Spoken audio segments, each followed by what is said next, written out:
All right. Good evening, YouTube. How's everybody doing? Trying to finish up some dinner here. Kick this thing off.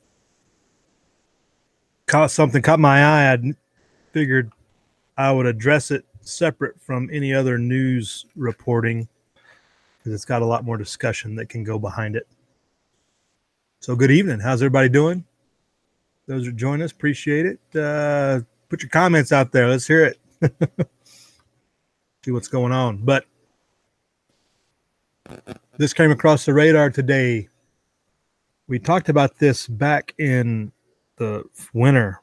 They floated this idea out that they were going to have a military parade of some sort. And they weren't sure if they were going to do it around 4th of July or Memorial Day or Veterans Day or what.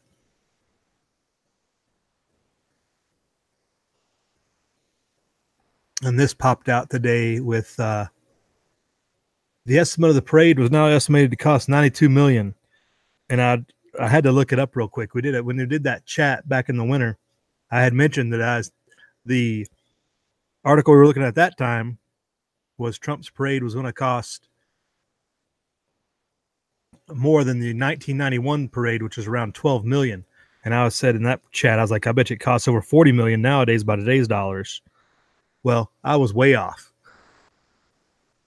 But we discussed the ridiculousness of the whole idea back then and what some of the issues were. And so we can readdress some of those if we can get some of the other commentators in here. Send some links out. But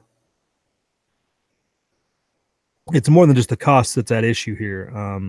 But it also goes into the, what's the word? People's cognitive dissonance gets torn up pretty good here when on the one hand, they're talking about fiscal responsibility and budget cuts and everything else. They all applaud when the president donates his salary to the VA or donates his salary to whatever it was this last month.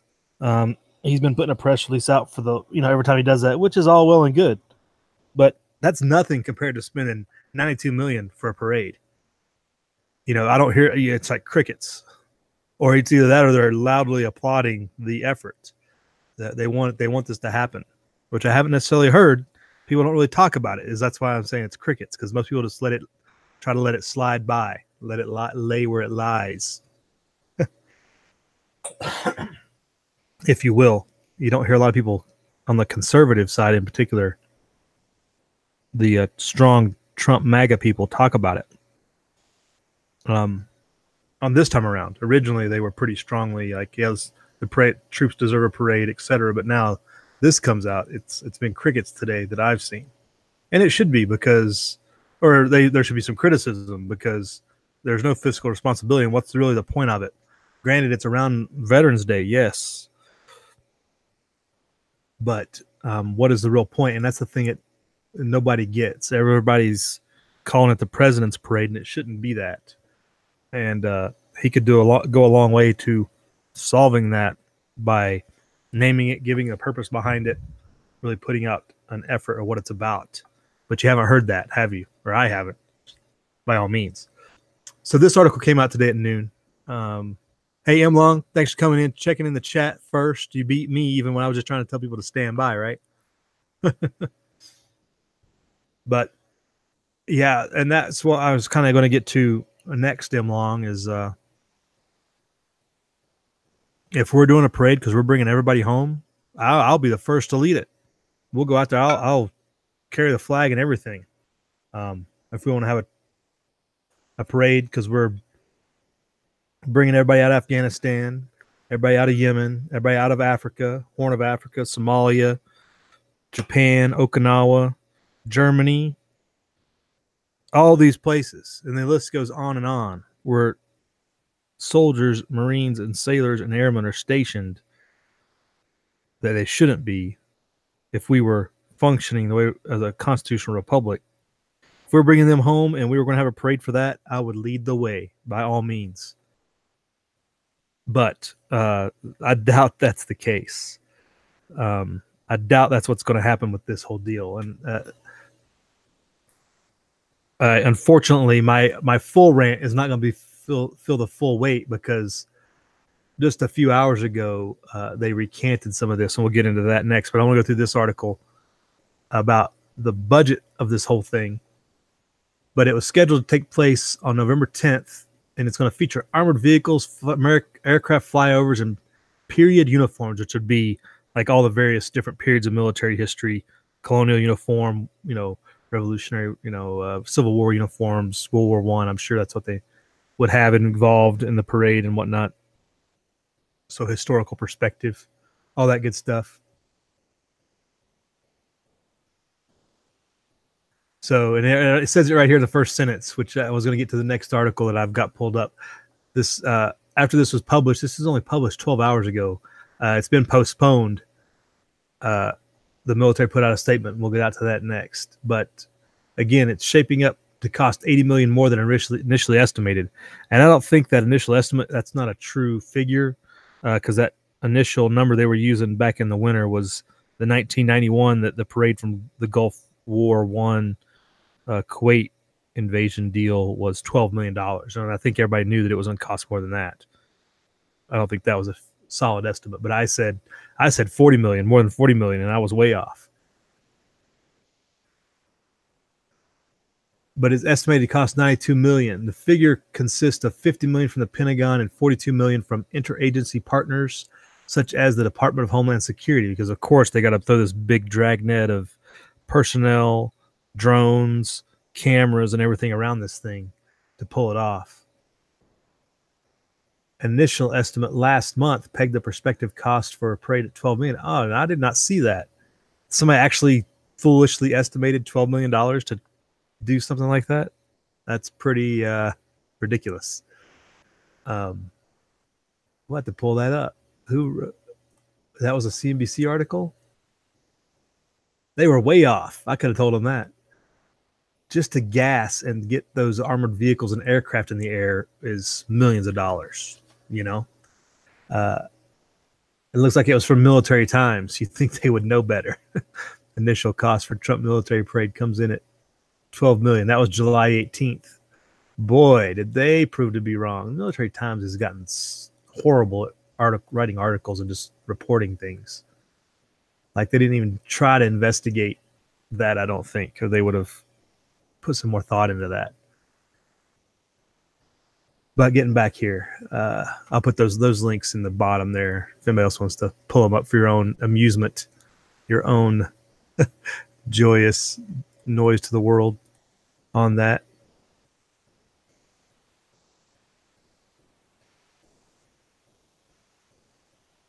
So a Pentagon spokesman said in an email that the Defense Department expects to make an announcement soon, but he would not comment further.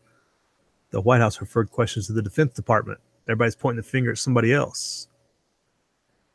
And that's probably how they got around to this. Hey, we're just going to delay this thing. The official noted that while the size and scope of the parade can still shift, the plans currently include approximately 8 tanks, as well as other armored vehicles, Bradley, Strykers, M113s, etc. They still have M113s in the inventory? Isn't that the... I'm thinking of the M111. I don't know. Anyway, I'm not used to armored vehicles, such things. So fairly light in the footprint. 8 tanks is not like North Korea putting out divisions of tanks out there.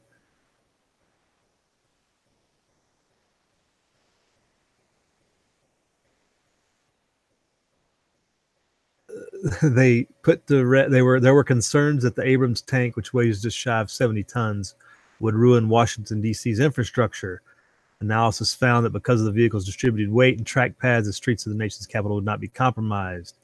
I'm sure that the roads department's happy for that. And the parade is also expected to include helicopters, fighter jets, transport aircraft, as well as historical military plane flyovers, troops in period uniforms representing the past, present, and future. And they were scheduling it for November 10th, so that's all well and good. If you celebrate it as part of Veterans Day, you could definitely do a lot smaller footprint and not spend $92 million on a Veterans Day parade.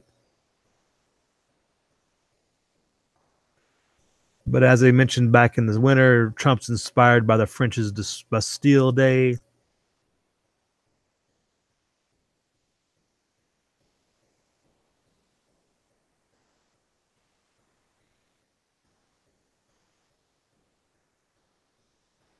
So that's where the idea came from. And I guess I was thinking maybe it was Mattis's idea or something, but I guess not.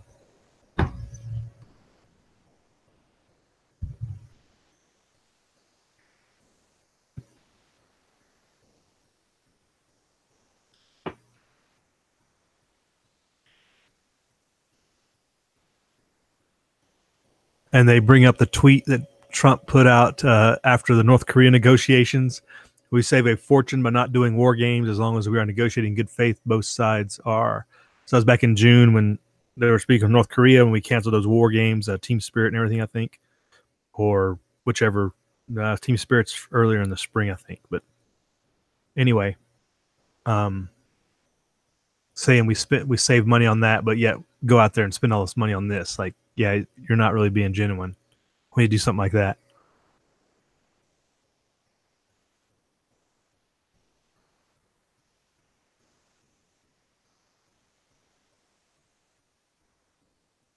And like I said, you didn't hear a whole lot of people calling it out today when this article came out saying it was going to cost $92 million.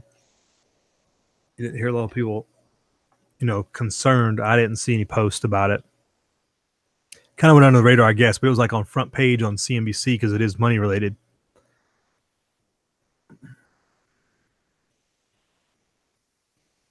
So that was that post, and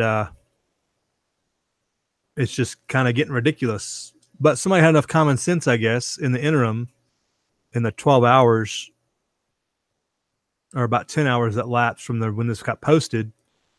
The Pentagon said it's postponing Trump's military parade.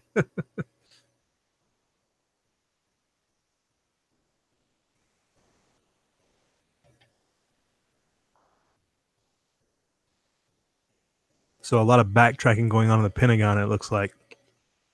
Hey, Rooster Cogburn, thanks for joining us. I'm not sure what the GDL is. GDL, man, you lost me on that one.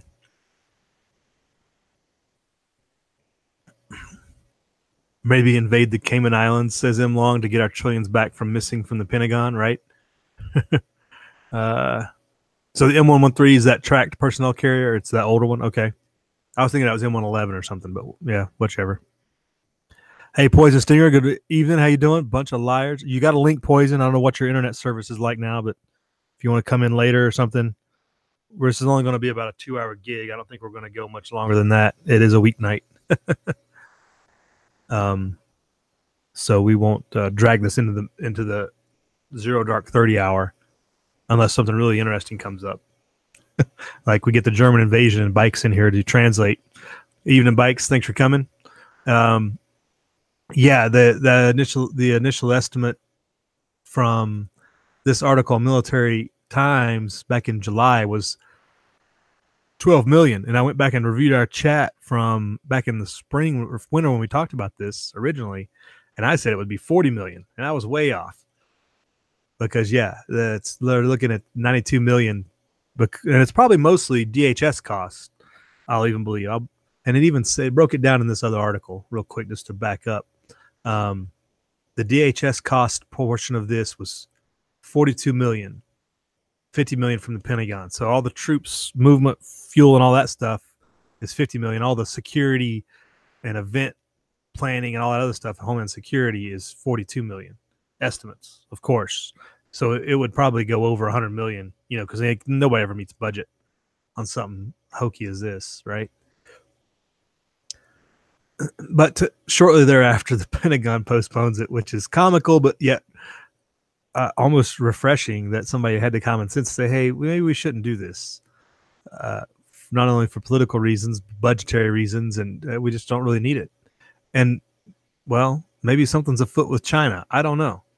But it seems kind of ridiculous. We might need that money in Stinger missiles or something later, depending on what's going down behind the scenes that we don't know. So it looks like the Pentagon called it off this afternoon after all the estimates had come in from all the different agencies.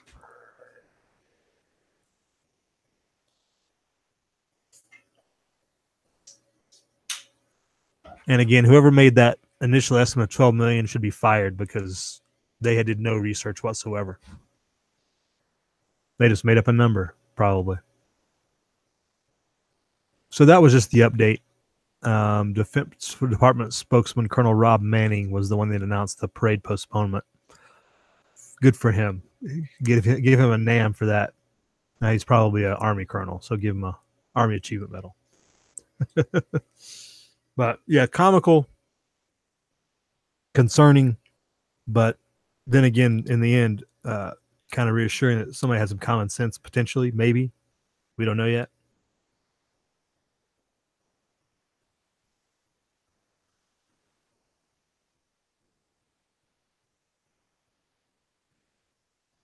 Yeah, when you look at bigger picture, Bikes, right? The government is talking about the state of emergencies for budget fixes, and we have to go into special maneuvers from the Treasury between congressional votes on the budget, and all this money is borrowed on interest, and we can't even pay the interest hardly. Well, we can still pay the interest. We're not quite there yet, but the debt clock is running down, and we're just going to throw $92 million down a hole for what? Right? Like, what are we really? What's the point of this? Or is this the big Veterans Day parade? Because it's been touted as Trump's parade the whole time, and he never denied it or said anything different. But you got to, again, if it's coming home and we're bringing everybody home and we're going to save all this money because we're not going to have troops in Germany or none in Japan and none in the Horn of Africa and none in Saudi Arabia and none in Turkey and none in we could just Sudabay, Greece, and we could sit here for an hour and list all the bases and camps around the world that people are at, that if we just brought them all home, we would save billions, literally.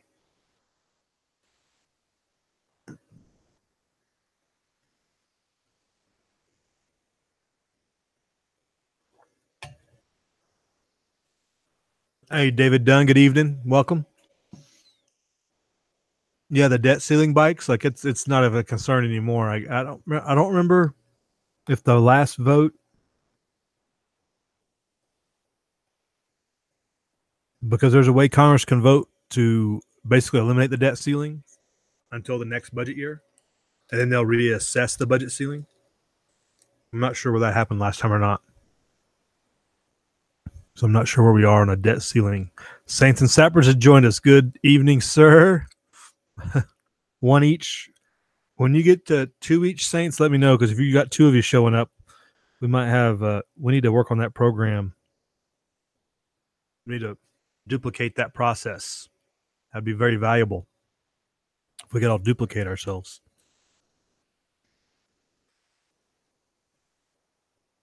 We were talking back in the winter though about this, about like nobody wants to do this. You know, your average Joe, especially you figure, well, if you're talking about period level uniforms and stuff, they might get some civilian reenactors or something to do some of that. So it wouldn't be the military personnel, but all the other people taking time away from leave. They're missing their 96 for Veterans Day for sure. On and on. You know, who's doing this? There's no like respect for the process that goes into this.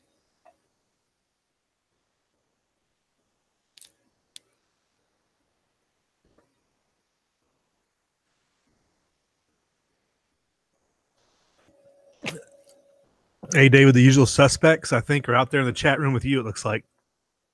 Nobody has taken my invite. I cast a pretty wide net with that invite, but it doesn't look like anybody's biting tonight. It's Thursday night. They got other priorities probably. But it's all good.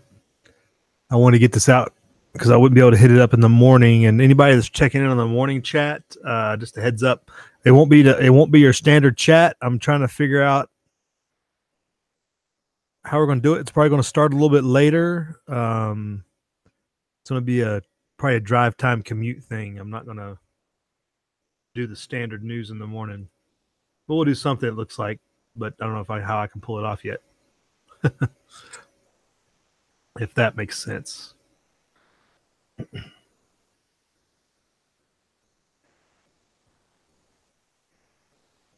So we thought we were going to have a military parade that was going to cost an arm and a leg, but fortunately they have backed away from that, and we can move on to bigger and better things and hopefully not be indebted for the rest of our lives for it. But again, you just have to call out the people who continue to praise certain things on fiscal responsibility, but yet are silent when stuff like this pops up. Good evening, sir. How are you? Doing all right. Every day above ground's a good day. Every day above ground, right? Yeah, I just had to bring this up. I thought I'd do a chat on it. Did you see this story at all, or? I did. I don't know that Trump thought it was going to cost $92 million. Right, and the biggest problem, like it says, is it's the DHS cost that really jacks that up. Right. Well, if you got them people out there, you got to feed them. And unless you're going to run everybody through McDonald's. Yeah, because they're not going to pull this off with just the guys they got working in the Pentagon. They got to bring guys in from out of town to actually operate some of this equipment, and real soldiers, not just the Pentagon, not just the Pentagon guys. So per diem, all that, where they're going to stay, all that good stuff, right? Right. Transport cost. And like you said, that aircraft, air operations, holy cow, dude. Thousands and thousands and thousands of dollars every minute. Yep. Especially start bringing in Ospreys and V-22s and who knows, B-52s. Who knows how far down the line they were going to go on that. Well, you think about just the airplane in the air with a pilot burning fuel. That's not even a drop in the bucket to the support and tracking and air traffic and ground crews, and holy cow. Well, I think in that respect, you could, if you did it right, people could come from their normal home base, because those planes, I mean, the helos you probably have to bring in, but the planes, they just fly them in from their they fly from Missouri to Libya to bomb people. So it wouldn't be a problem just flying into Libya, I remember here a while back, though, they canceled a military operation they were going to have. I guess it may have been in Ukraine or somewhere over there, and they were talking about how expensive that was to transport the troops over there and then transport them back and move all that massive equipment push over there and then bring it back. So they saved a little on that, but it's, boy, at 92 million, that's a big number.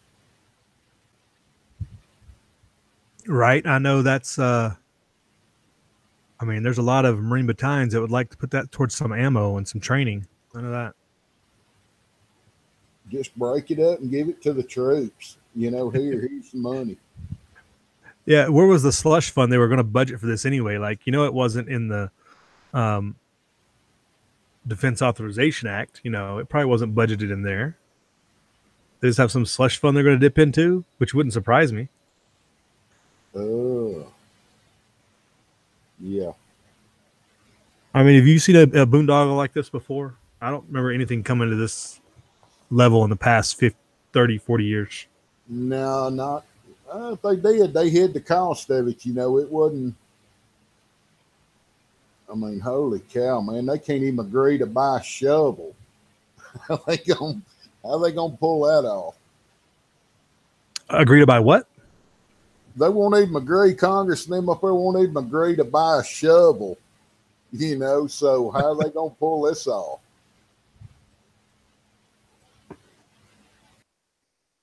Right, and you can imagine the congressmen behind the scenes are like, well, are the troops coming from my district? I want the base in my district to be the ones participating or something, so they get a photo op or something with it,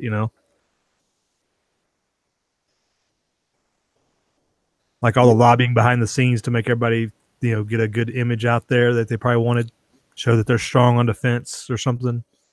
For the next campaign flyer that goes out, yeah.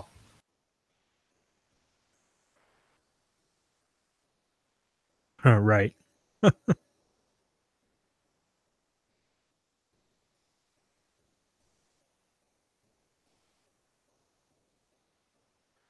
And I was trying to remember what I was going to tie this to. Now I can't remember. That threw me off when I saw the article saying that they canceled it, basically the same time they put the article out there saying they were going to do it. But there was the article earlier in the month about Trump donating his salary. Was it the VA or some cause like that? But everybody was touting that, and that's what, a couple $100,000, Yeah, I don't even know what the president makes now.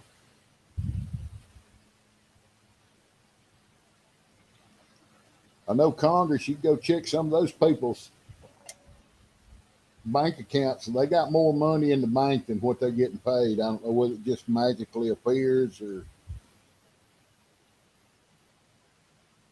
Oh, there was that article the other day about Obama came into the White House basically worth about $400,000 or something like that, and he left like worth $12 million or something.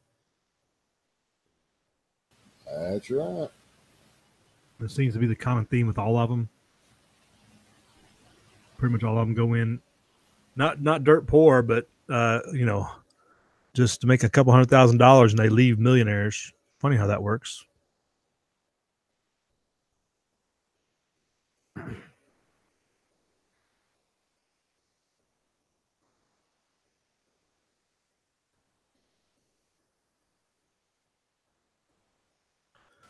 Some of them get it and get away with it. Some of them don't. I think they got some of them in West Virginia that were West Virginia. Yeah, that were misappropriating funds in the Supreme Court in West Virginia. Oh, is that why those guys got impeached there? I saw that article about impeachment. Yeah. Yeah, one of them stole a $32,000 leather couch and had it at her house. I guess she wanted to lay on it while she was watching TV. Stole it. Where'd you steal it from? I think stole it from the Capitol. And one of the other judges had her office remodeled, and it was a $500,000 bill to have her office remodeled. Yeah, I kind of just saw that headline. They said it was over remodeling costs or something, but who even approved that bill to give them the budget for that to begin with? Like, how did it get that far? I don't know. $500,000, that's probably going to be a nice remodel job, though. I mean, well, especially West Virginia, it's not the most economically well off state with all the coal problems and everything else.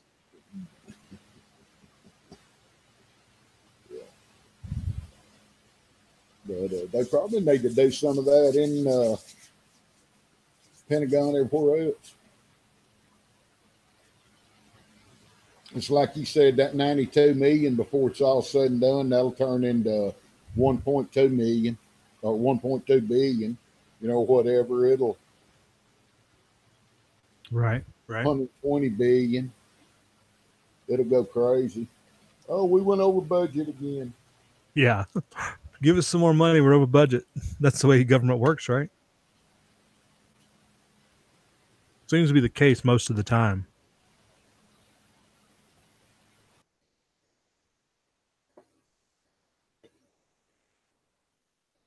You wouldn't let that fly down in Alabama, would you? They've got a couple of them. You know, they put the governor in jail. The old, what was his name? Siegelman. They put him in jail for corruption while he was in the governor. So they got him. And there's a few more they got. And there's a few more they need to get. Yeah, right. A couple hundred more. Yeah, a couple hundred more. Yeah, where is that West Virginia story? I wonder if that's still nearby.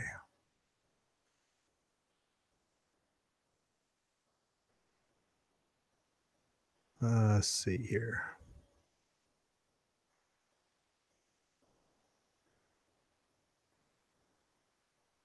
But they did pass NDAA earlier in the week with like this. They're bragging about all the pay increases and all the additional funds they were given to the troops and BAH increases and everything else.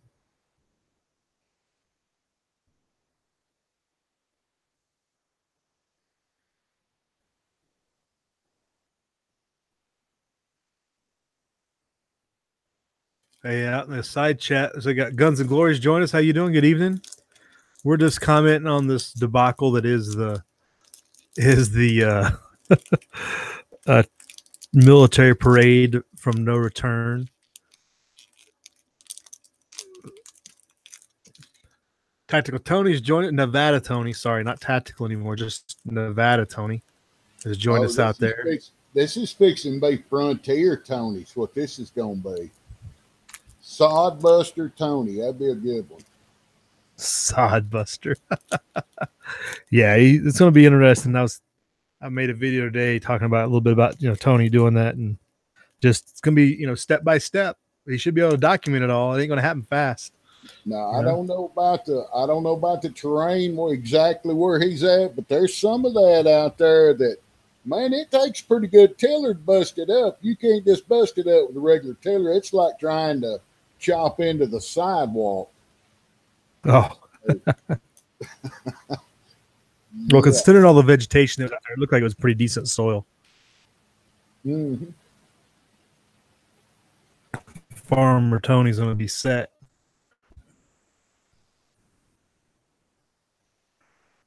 Oh, yeah. How you doing, Uncle Al? Good evening. Hope you're doing good. And Guns and Glories with us. I think I said hey to him already. Yeah, I think that catches us up. But yeah, David Dunn says the president makes $400,000 a year.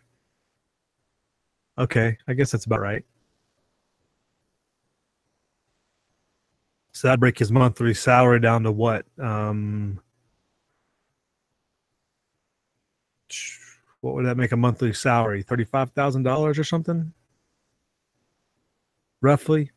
It's $100,000 a quarter, $33,000 a month. Yeah, depending on if there's benefits in there or not. Oh, So that's not like a huge amount getting donated. Yeah, I'm sure there are some benefits in there. Does he get BAH and rations and everything else?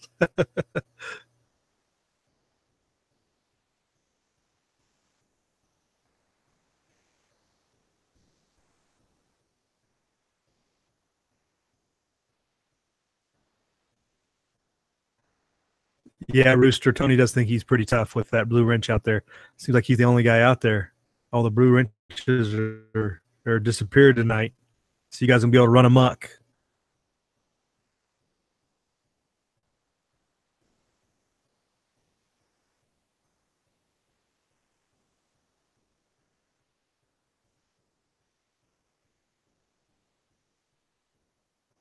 So I'm still trying to find an article about, and it really got a question. We're looking at doing this parade thing, but you got China pushing their weight around in the South China Sea and everything. Like, better stop messing around and focus,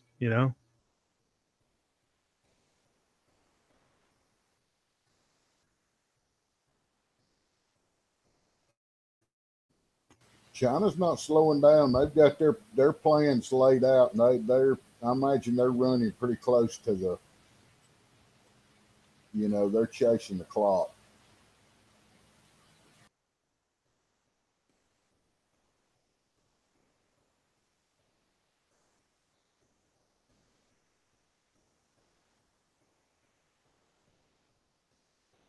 So Die Bullfrog, Uncle Al has a question out there. He says, here's a good question. Why are Democrats buying land in PR? And I'm assuming that's Puerto Rico. Where else would Democrats buy other than Puerto Rico? But they're probably buying it because it's dirt cheap after that hurricane, and they're going to try to upsell it later, probably, I would imagine. Being the connivers that they are.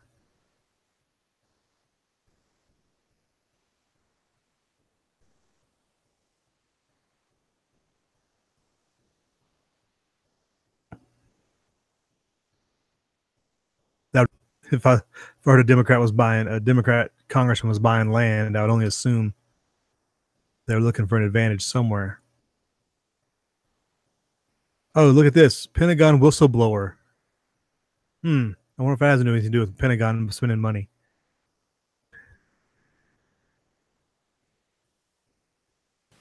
I don't know. I thought I saw a headline there that said terrorist training camp out there in the desert mysteriously burns up. It's mystery. Oh, is that one of the other ones on there? I thought I caught a glimpse of it. I don't know if we're talking about that New Mexico issue that's going on or something new. I'll go back in a second. But so Pentagon whistleblower was stripped of his security clearance and demoted after complaining about questionable government contracts. Questionable government contracts with both FBI informant/spy Stephen Halper and a company headed by Chelsea Clinton's best friend, quotes, for whom then Secretary of State Hillary Clinton arranged meetings. This is from the report from the Washington Times. So Adam Lovinger, a 12-year veteran of the Pentagon's Office of Net Assessment, filed a whistleblower reprisal complaint with the DoD Inspector General in May against James Baker, who hired Halper who's 73, to conduct foreign relations and kept the details of the spies' contracts close to the vest. You know where this is where all the Pentagon budget's going, paying for FBI guys double pay so they can go out and spy on people. Well, isn't that Halper guy? Isn't he the one that was running around the Trump campaign telling people he had trash on Hillary Clinton for sale? Maybe they'll get into that.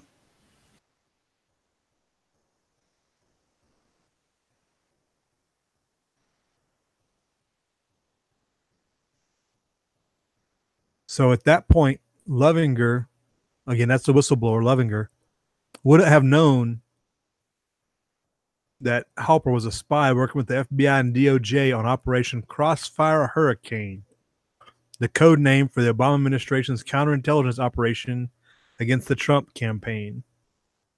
Wow.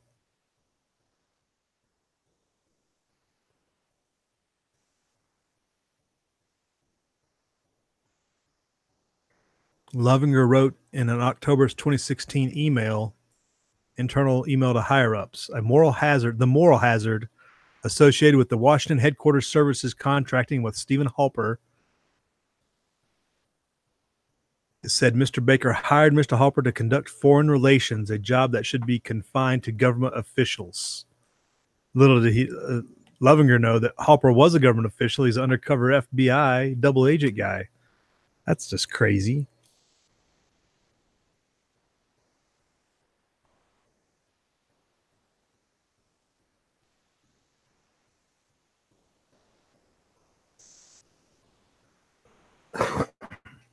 So this is just one little side agency in the Pentagon that's having all these influences of the FBI and CIA. Imagine the other side agencies and mismanagement and misappropriations going on. Yeah, this is the shadow government we've all been warned about. We got to figure out some way to get them jihadis some tow missiles. Right.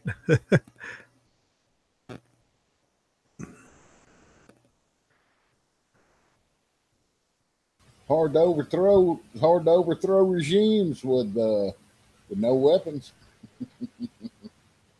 According to USAspending.gov, Mr. Halper was paid $411,000 by Washington headquarters services on September 26, 2016 for a contract that ran until this March. That's via the Washington Times. So he got paid more than a president. if David's numbers right out there, that is unreal. I mean, that is burn it all down. Why are we not burning Washington, D.C. down to the ground? Can anybody answer that question? Is there a reason not to burn Washington, D.C. to the ground? Maybe that'd be the first question. Give me a reason not to.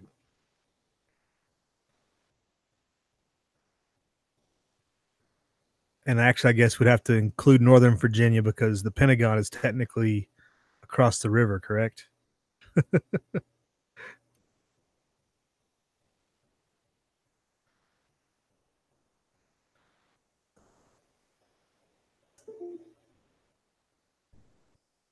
Well, that's all right. You know what they say about Virginia? That stroke guy said there wasn't nobody there but smelly Trump supporters anyway, you know.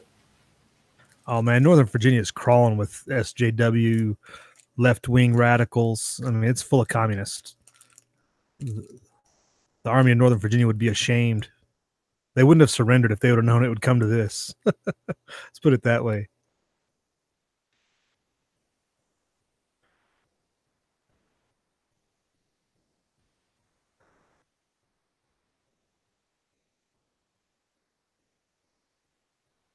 So Halper, this agent guy, was also married to the CIA deputy director's daughter at one point.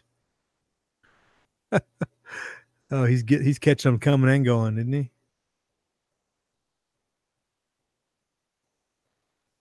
So, designated as an American citizen teaching abroad, Halper received over $1 million from contracts dated between 2012 and 2016. Pretty good payday. Just to be a shiesty agent.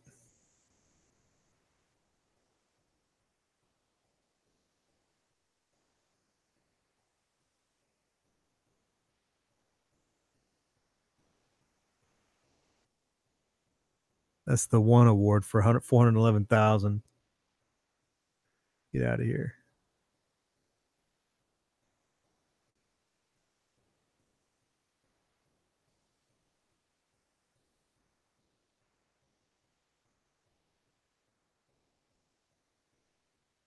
So Levenger's attorney filed the second of 4 complaints on July 18th with the Pentagon senior ethics official, claiming that Levenger's bosses punished him on May 1st, 2017 by abusing the security clearance process to yank his credentials and relegate him to clerical chores. Levenger's complaint also names the Washington Headquarters Services, a support agency within the Pentagon that awarded the Halper contracts.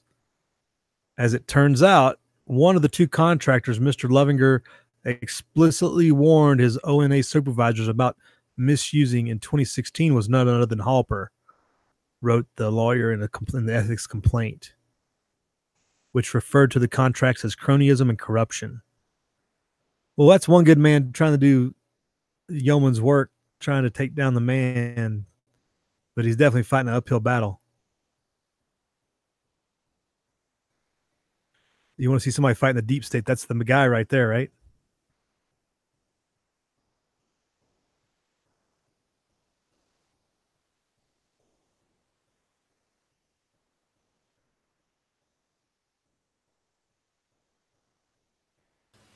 Well, it's crazy. You get them some information on criminal activity going on to the nth degree. I mean, just terrible, treasonous stuff.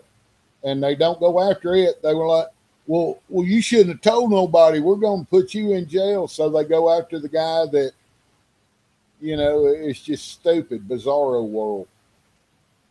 Right. Well, in this Halper guy, like he talked about the misappropriation, what stuff, this Levenger guy, they obviously demoted. He's, accusing him of retaliation. They just demoted him basically because they were trying to protect the other guy. Like, how else could you figure that out? So it looks like this Halper guy is also part of the Carter Page memo, the Steele dossier. He's all tied into that madness. He's the one that was approaching all these people, telling them he had dirt on Hillary Clinton, and he wanted to help the Trump campaign. He had blah blah blah, and it's I don't know, crazy. So this Halper character's been around a long time. Halper's a longtime CIA and FBI asset who once also ran a spy operation in the Jimmy Carter administration. He was also enlisted by the FBI to spy on several Trump campaign aides during the 2016 election, including Carter Page and George Papadopoulos. So this stuff is so deep. He tried to call Roger Stone, and Roger Stone told him to take a hike. Who did, Halper or this guy? I guess it was that Halper guy tried to contact Roger Stone and tell him he had some dirt or something, and I don't know. Yeah, so we're worried about the Pentagon spending $50 million on a parade. How many millions are they giving to FBI and covert CIA guys double dipping to do stuff like this? Dirty ones now, not even doing anything for national security, dirty ones. All right. Shadow government stuff, straight up undermining the whole Constitution from the get-go. Political assassins. Right. Yeah, as bad as the whole military parade deal was, when I read stuff like this, it makes me want to go out and buy a MAGA hat, I'm so torn. Okay. Oh. It's rotten. That one's rotting from both ends, though. That's terrible. And just like they keep saying, what if Hillary had got in, all of this had still just been running amok? And it's still running amok anyway, for the most part. So, I mean, nobody's gone to jail except the people that helped Trump. Right.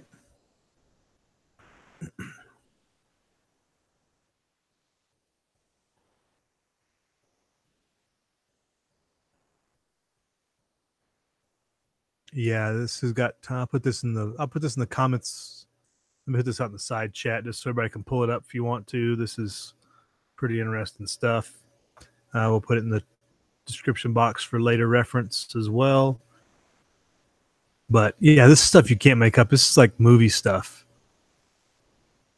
So they go on in here about the Clinton connection. Said another complaint lodged by Lovinger concerns a string of contracts totaling $11 million to Long-Term Strategy Group, a DC consulting firm headed by self-described best friend of Chelsea Clinton, Jacqueline Deal.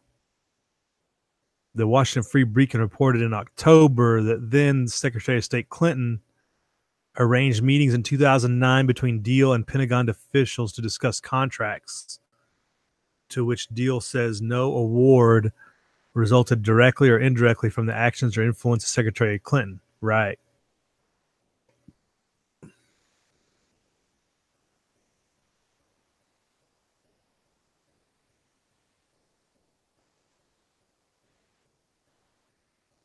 So out of the Free Beacon article, according to one 2009 email, Clinton said she recommended Deal to Michelle Flournoy.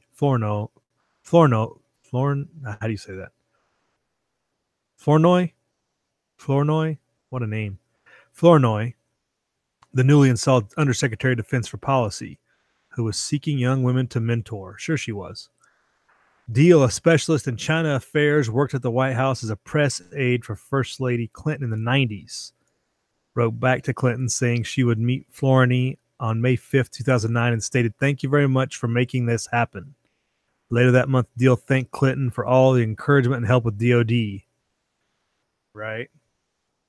Man, those people got all kind. The Clintons got all kind of ticks sucking on them, dude. They got more ticks on anything I've ever seen. Right? Worse than the blue tick hound. Man. So that's the end of the article, pretty much tying that into the Clinton connection. $11 million just for that one strategy group. This consulting firm, and who knows what they do. You know. Yeah, what would the DOD need strategy group consulting for when they have all these generals? What are these generals supposed to be doing? Aren't they supposed to be consulting?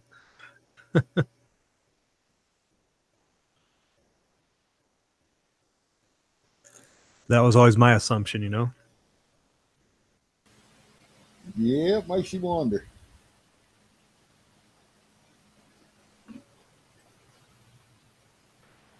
Makes me wonder how many of them are tied in with El General Jefe in South America that's still doing the Air America flights in with the whatever on it. Right. There was I went down the rabbit hole Oliver North one day, and I can't remember who it was that you knew had basically stood up to him. That's your new poster child for the NRA right there, buddy. Oliver North. Right. Yeah, he's the new guy, right? There was an article or some. There was some. I don't know that I'd. Go ahead. If I was around him, I don't think I'd turn my back on him. Right. Yeah, there was a story I saw last week or something about a guy who stood up to North back in the whole Iran-Contra thing. Before it was, I don't know, when that stuff was going on, but he didn't, it wasn't public or nothing. And just, yeah, he was a little scared of him. Just put it that way. And it said in the article, looking back, there was no reason for all of us to be scared of Osama bin Laden testimony.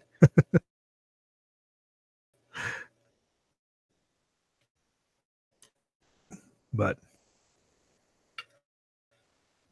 Uncle Dan, I think he checked back out already. Shooting with Uncle Dan, singing with Uncle Dan. He's singing, which is all good.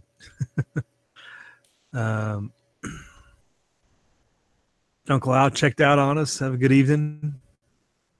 Barry Woods with us. Good evening, Barry. How you doing?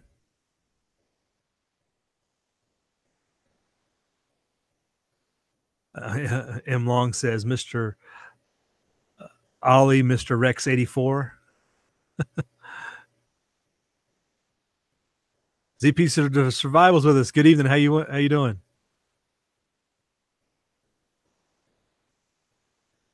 All right, we got quite a few joining us this evening.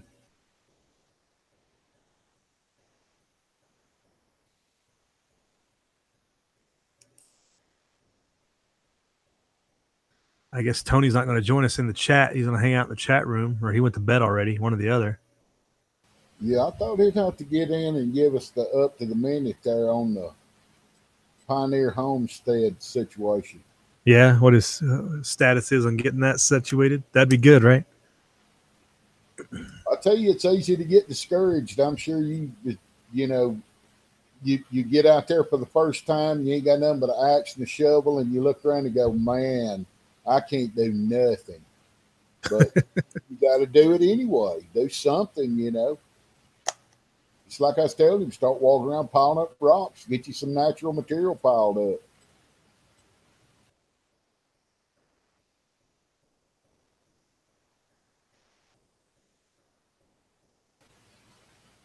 He may be overexcited. Yeah. Well, like I was saying in that video today, it's like it's gonna be a process. You can't,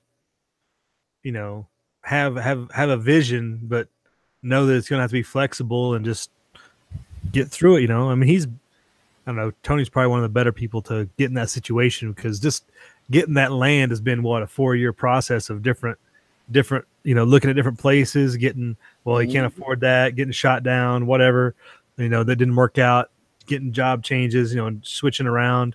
And now this come up and like, boom, it happens. When it happens, it happens. Right. And you can make it green because there's a bunch of grain out there around it. Yeah, it looked like it would be pretty decent soil. It's not going to be too difficult to take advantage of, I don't think. Some natural water sources are available so that to keep that going.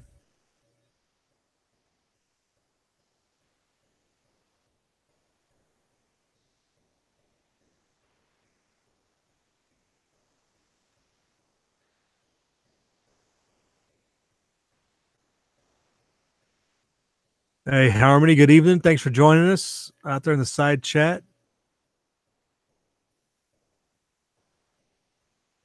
ZPD said YouTube is a mess. Oh, that's an understatement right there. It's not been, YouTube hasn't been squared away since Google bought it. Google has screwed it up, I think, beyond recognition to a large degree. Those of you just checking in, we started off just talking about the whole shenanigans going on with this military parade they were planning that was going to cost an arm and a leg, and then the same day they come out and they cancel it.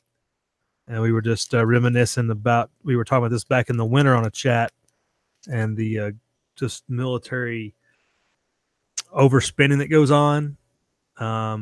They just got a huge budget increase, and they're begging for money. We're running budget deficits, and we're having debt ceilings and everything else. And then we want to go out and have a $92 million parade for what?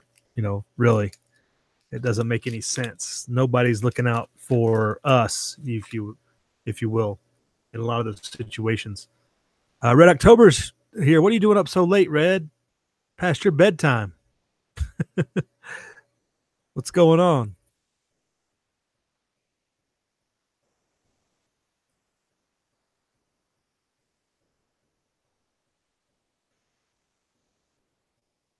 Rooster was watching a truth video yesterday, and the suggestions, there was a duck live feed.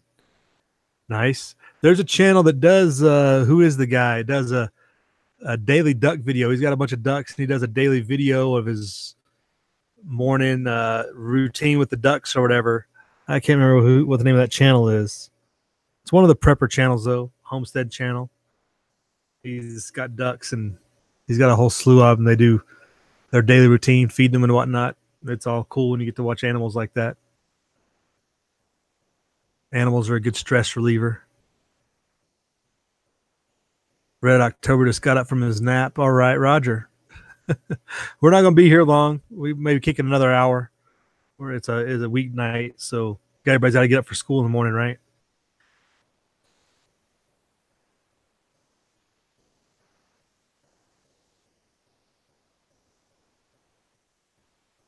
So bikes. It's the Saints. So I think the question is, do you think the Pentagon canceled it because of the cost or because of China? What do you think the more likely odds are? What the reason this was canceled for? I don't know. Maybe both. Trump always says he doesn't telegraph his. He's a big one on saying, well, if we're going to do something, we ain't going to telegraph it. So, and then again, it may have been the money part of it. And then again, like I said, it may be hiding. I don't know. It may be they don't want to rock the boat anymore. Hard to say. Whatever they tell you it is, the reason it is, that probably ain't the reason they done it. Right. So whatever they tell you, that's not the reason they done it. That's BS. Yeah, it's just like we were talking about the other night, the Space Force. Like if they're telling us about the Space Force, they're talking about it, it probably already exists.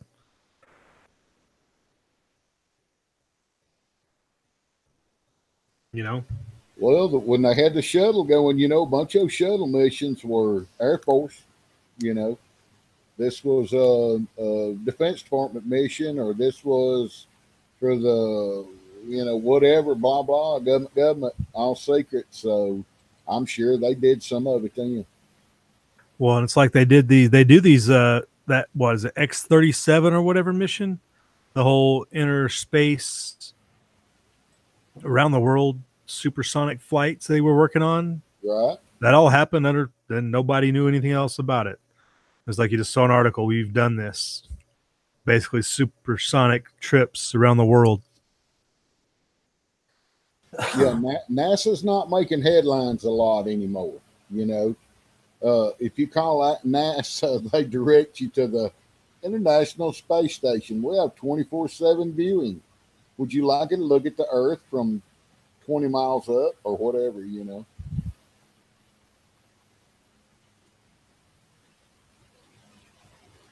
Yeah, and I think the International Space Station's got more Russians on there than anybody.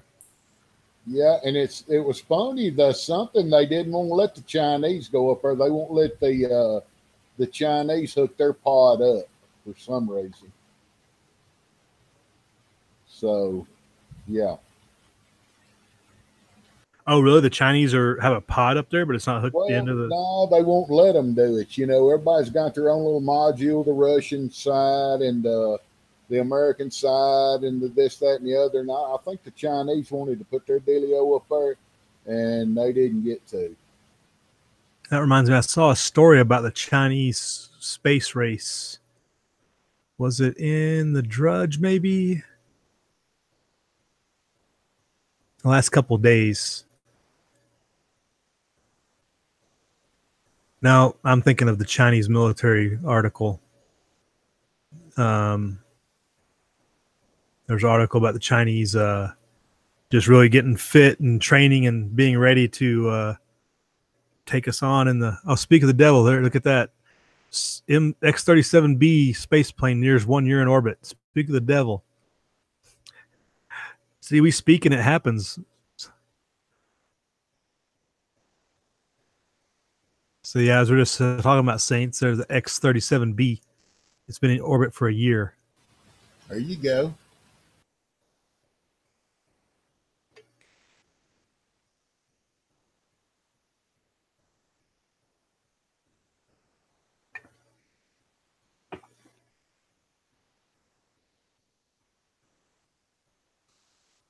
So really, you could say that's the Space Force right there, in the early infancy stage of it, at least.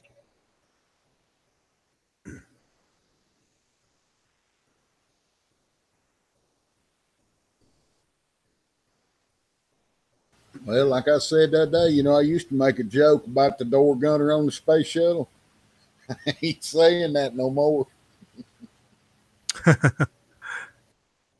This thing is manned, right? I'm not sure. Okay, it says robotic craft. It says it's been in orbit for 340 days performing secretive duties during the program's 5th flight. So this, I mean, yeah, you don't hear nothing about this. Like 5 times this thing's been in air in flight. Robotic craft's latest mission kicked off September 7th, 2017. What little they do know is that one payload flying aboard the X-37B is the Advanced Structurally Embedded Thermal Spreader, or AS-CETIS 11, developed by the Air Force Research Laboratory. This cargo is testing experimental electronics and oscillating heat pipes for long durations in space environment.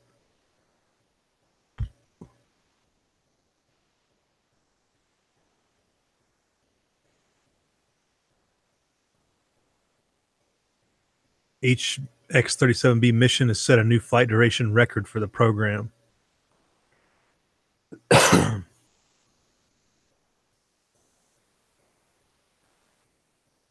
First launched April 22nd, 2010. You remember? I mean, I don't know. It's one of those things. If you don't pay attention, you might miss it. Maybe a word gets out in space circles, but I don't remember anything about this.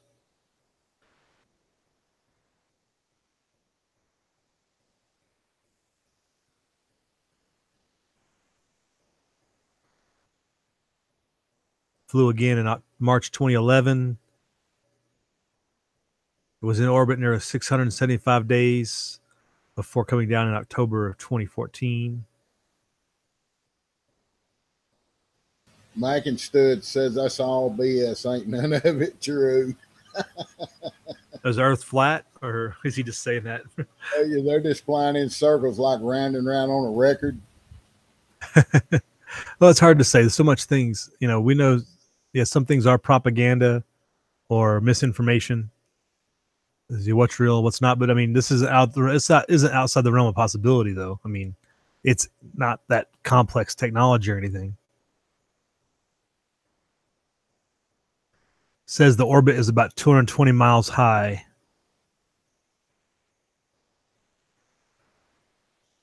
It circles the Earth about every 2 days.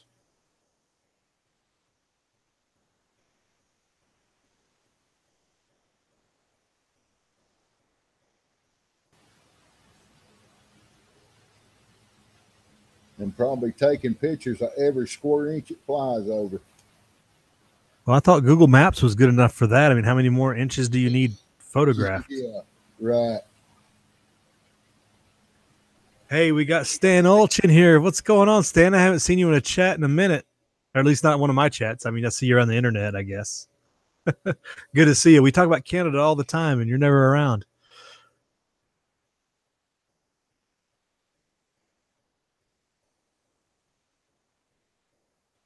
Yeah, so they close out with the question, does the X-37B program fit into the Trump administration's call for a space force?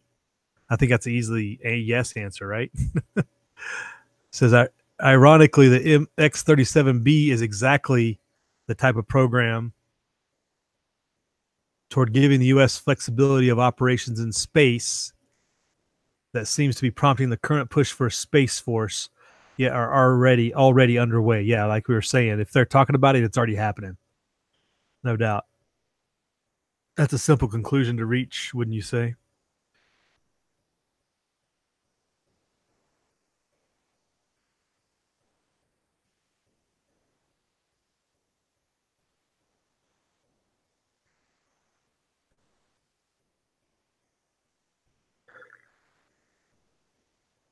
HRM's with us. How are you doing, HRM? that would be an interesting. HRM says the International Space Station will retire and be turned into a Russian brothel soon. Unfortunately, that brothel will be filled with Japanese sex robots, not real people, probably, the way things are going. And the articles you see out there.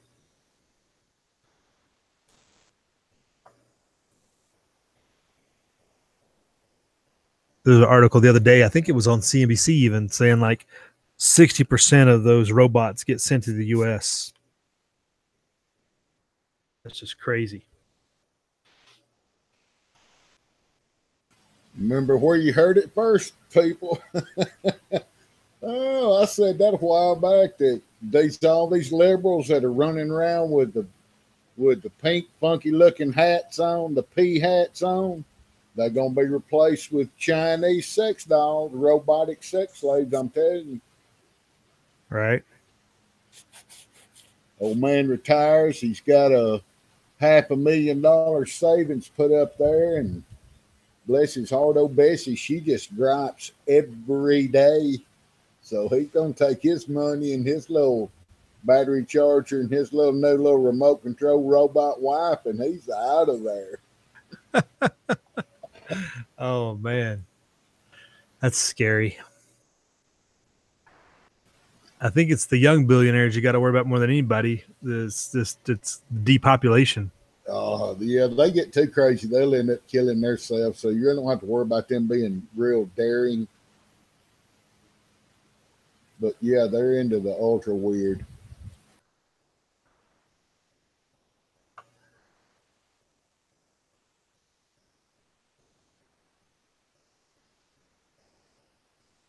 Yeah, here's that article. Pentagon talks about Chinese likely training for U.S. strikes in the Pacific. This is from today. I read it earlier today. Just going down the different scenarios, the Japanese or Chinese being ready to go full military operations in the Pacific. Ooh. The Russians, was it this article or a different one? The Russians just did a bomber move to the town over on the Bering Straits, one of their bases over there, as like a demonstration move. So like being able to attack Alaska and everything.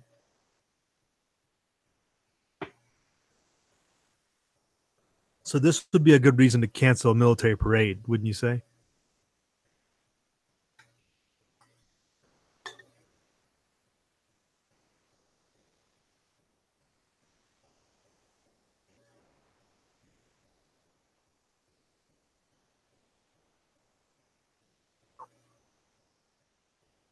It talks about here in this article about in August 2017, 6 Chinese H-6 bombers flew through the Miyako Strait in the southwest of the Japanese islands, and then for the first time turned north to fly east of Okinawa, where 47,000 troops are based.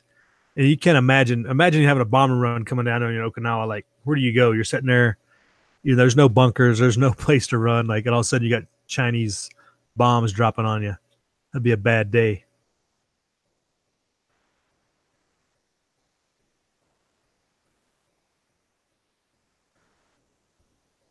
Yeah, very bad.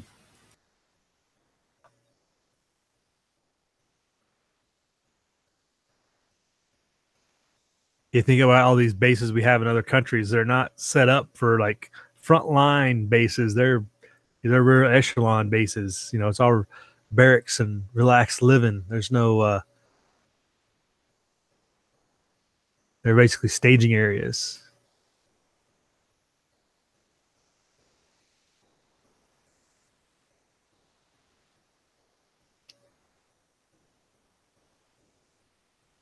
China's military budget for 2017 was about 190 billion, far behind the Pentagon's annual budget of about 700 billion. Wish we could afford a 190 billion defense department. They get a steal.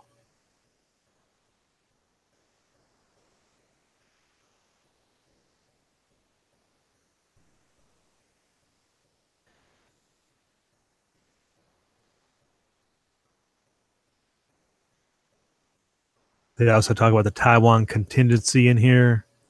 So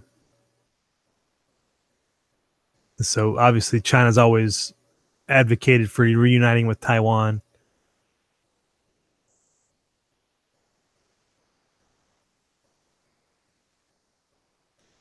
So that's an interesting article that was out there. I mean, if you want to, it'd be easy to make an excuse and say we're canceling the parade because of Chinese provocation or something, And here's that other article about Russian bombers getting deployed near Alaska. I think a lot of people are figuring out China is probably a bigger threat than Russia, other than nuclear, for the cyber and everything else, the bio warfare and all they're working on. Because China's knocking, competing with our economy, and they're wanting the money.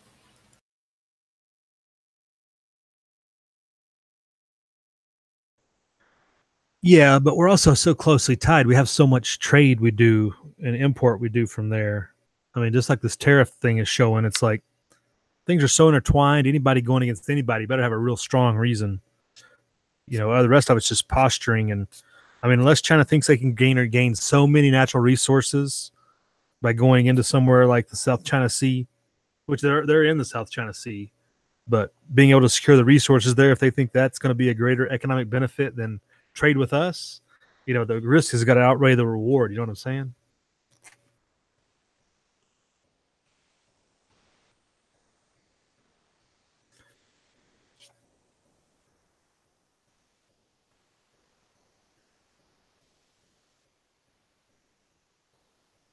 At least I would think the Chinese would think like that they have to have the benefits before they commit to something like that.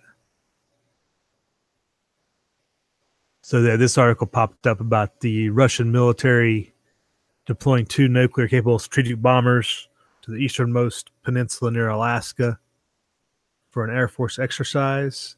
They flew about 7,000 kilometers, 4,300 miles, from their home base in southwestern Russia to Andier. Man, who says these things? Chukotka? Yeah, I guess that's the far eastern part of the country there, next to the Bering Strait.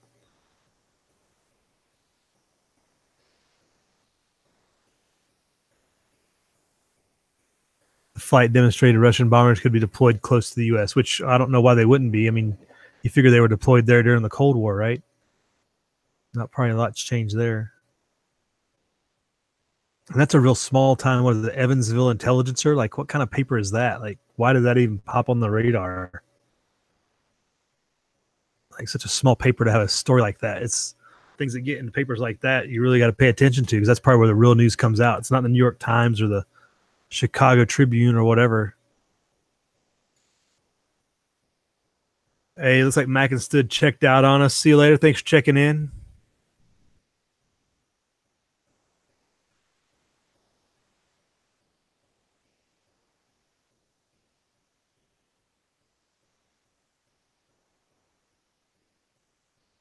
HRM says that they're going broke, talking about the Chinese. Devalued the yuan. Right, Stan? Yeah, is it any different than being in the Black Sea and buzzing the Russian border? Yeah, it's not really any much different than that, right?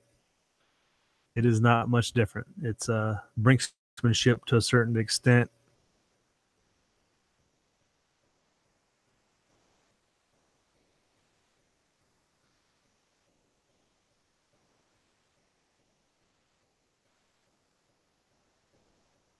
Yeah, David. David brings a good point up to Mac instead. Don't hate everything in life. Life's too short, and God made everything beautiful. We're the ones that screw everything up. Yep, amen to that. Hey, have a good night, ZPD. Take it easy. You spotted drones landing at the local airport last night?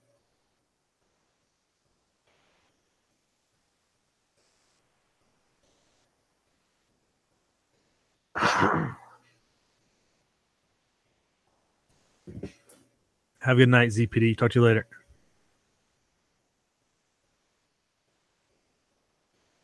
Stan says China is inflated way more than the West. Too many criminals with their hands in the pots. You think China's way overstretched economically than the West there, Stan? I know we're leveraged at the national government level at 21 trillion. I don't know how the Chinese could be more leveraged than that, because I think they only do when you consider the ratio to their currency. At least they have some resources, assets, but we have the military, so maybe that's just our trump card, I guess you'd say. Yeah, Stan, and they do need more resources, and that's what I was saying too. They have to weigh the risk of any type of war or aggression because they would have to benefit enough to offset our trade and all the other benefits we give them with that trade, like we're seeing with this whole tariff war.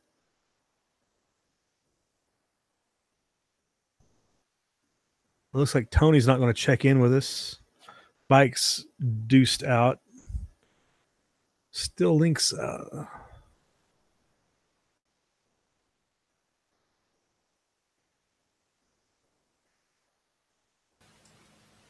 Yeah, I don't know. I think China they're communists. They're hardcore communists, but they're capital communists. They like money and they like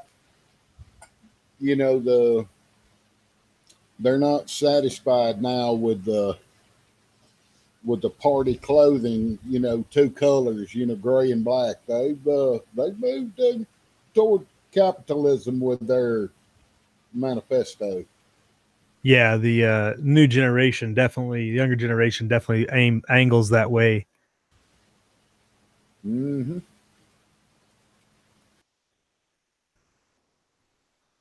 Well, here's an interesting article in the Zero Hedge. HRM mentions how much of our debt is bonds.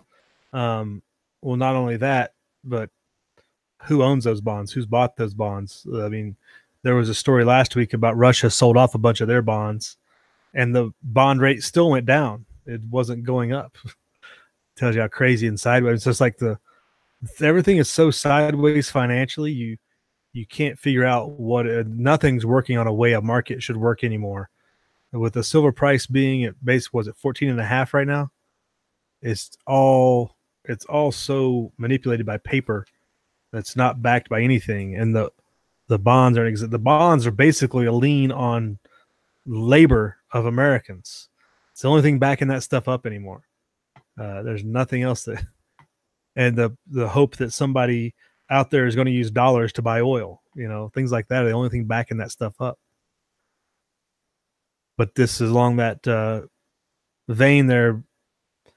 HRM out of Zero Hedge, no seller, not even China, can disrupt the U.S. by selling treasuries, but the why ain't good. So this is via the economic blog on the Zero Hedge. I got in on that low silver price the other day. I bought me a little 10-ounce ingot. Cheap as I have ever bought it. I was just looking at $15.90 an ounce. To me, that's pretty good. Yeah, that's a really good deal. I was looking at this is Sheila. Let's hold on here. Zero Hedge pages are always wonky. Switch when I'm stuck in a contract. I'd have to pay $480 to cancel. Spectrum has no contracts. All right. Spectrum TV, internet, and voice. Click to learn more. Please hush. Okay. Yeah, I was looking at Chris Dwayne had a 10-ounce that's still on sale till tomorrow, and I was like, man, some of this stuff's pretty good artwork and stuff, and it's kind of a still almost spot price. I was looking at that maybe. It's the graphic on the 10-ounce bar is Jesus clearing out the temple. I was like, that's very appropriate. He's also got a Andrew Jackson round he's getting ready to produce. I was like, well, that's pretty cool. I like that too. I never did really buy any of his stuff, but those were like, two things like with it so cheap right now, that might be something worth going in and getting. Right. Well, I bought one I didn't have. I got a mark. I'm not sure who mints it, but they're real pretty bars. They're not it's just different. I got to, try to get a variety. I think last time I bought a 10-ounce bar, it was the American flag in the blowing American flag. All right. Yep. It was APMEX, but I had I think I gave $16 and change an ounce for it. So.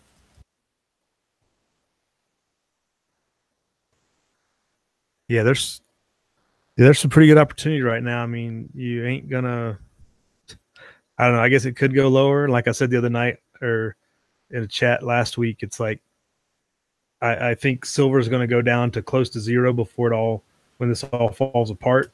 At least for a short time. That's wow. That's yeah. I saw somebody commenting on their $8. Man, if it goes to $8, that's crazy.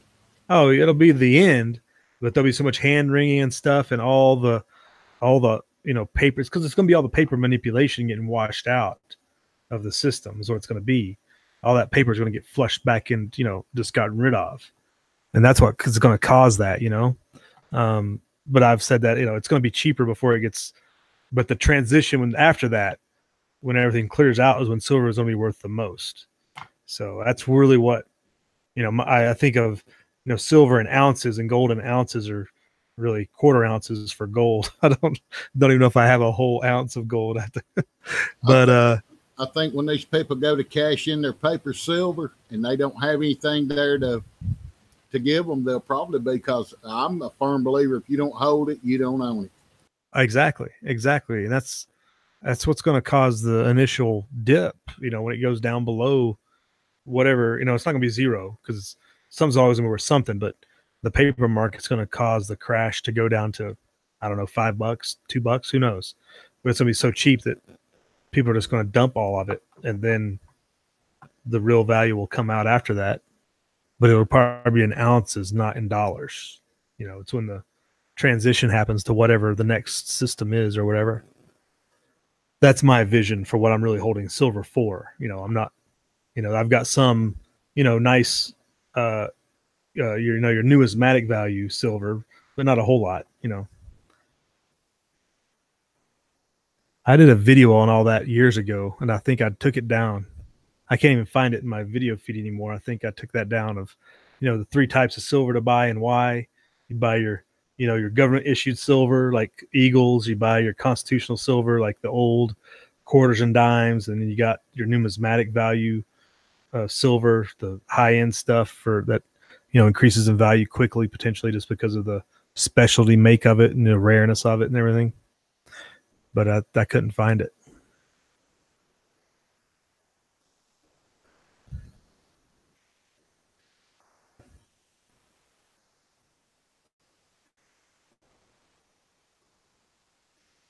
Everybody's silver gold. Ounce of silver is 1998 is David Dunn. If I'd known then what I know now, I definitely would have changed my ways earlier. I would have hoped, but I missed out on that bus. Well, I tell you, HD, I know a bunch of people that bought up silver at $35 an ounce because they thought it was going to $50, and it got close, but then it came right back down. Yeah. Well, again, buying it, if you're buying, you get a bit like that, but that's the way I do it. I got a whole variety. I've got a variety. I've got some Walking Liberties. I've got some Canadian Maple Leaves. I've got some 1 ounce. Yeah, I've got the Canadian Wildlife series. I got some of those. I really like those. The Canadian 1.5 ounce that are Wildlife series, the polar bears and stuff. I really like those coins.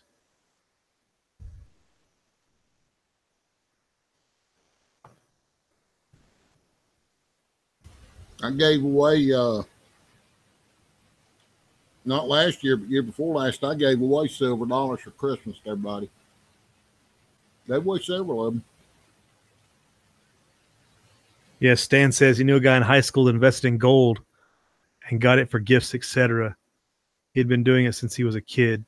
He cashed in when it went sky high and made millions. Wow. I think Stan's a little older than me, so yeah, that guy had some really cheap gold, and that gold shot up to what? It was almost 1,600 and back in 2009, wasn't it? Something like that. It was like 1560, 1575, depending on where you looked. And it got almost 1,600. Was it 1,800? I can't remember.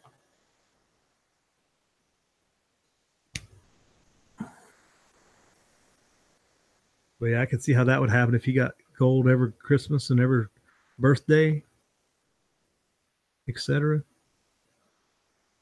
Well, that'd be nice.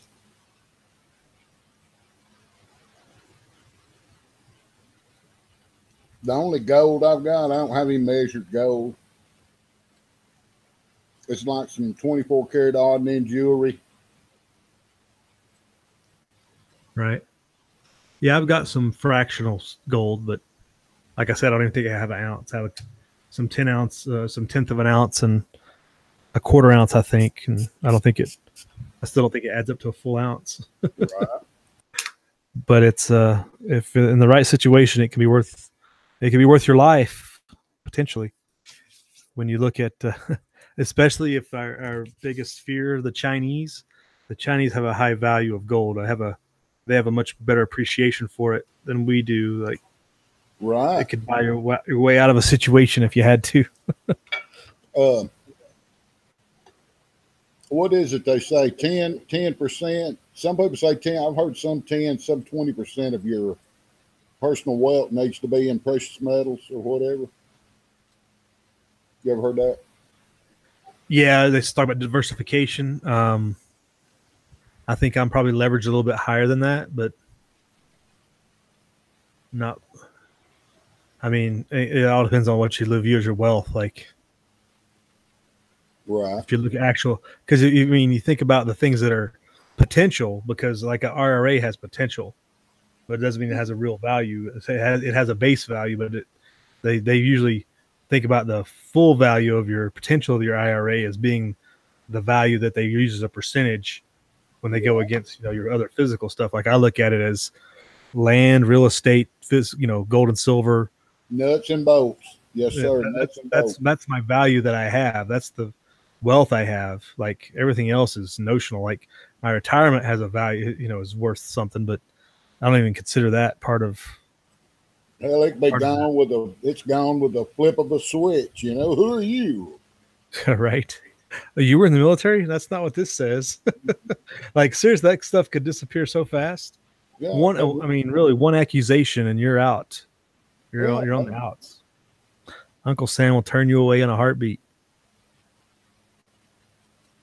That's when I'll have a lot fewer pigs down there than you see on most videos. They'll start disappearing a lot faster. Man gotta eat. Exactly. Yeah. Yeah. So look at this article here. They're talking about selling treasuries.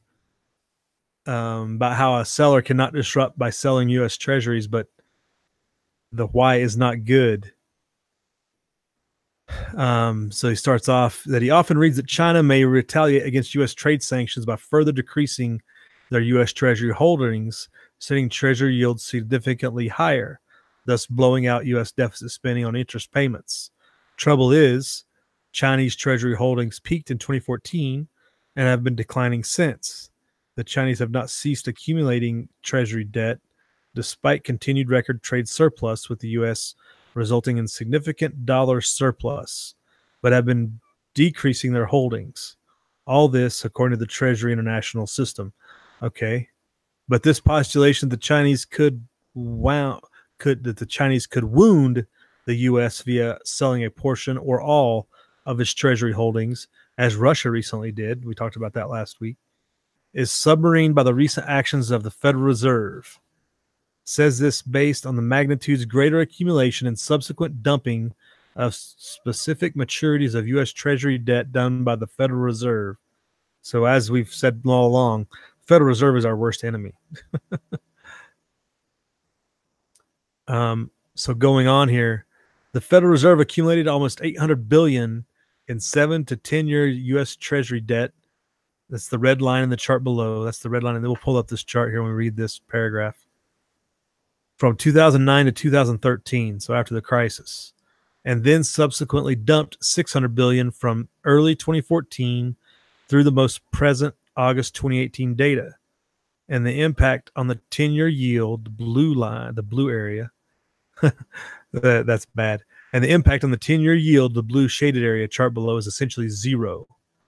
Yes, while the Fed rolled off or sold up to 7 to 10-year holdings, they were busy buying short-term debt. But this still meant someone had to step up in duration and buy all that longer duration debt the Fed no longer wanted.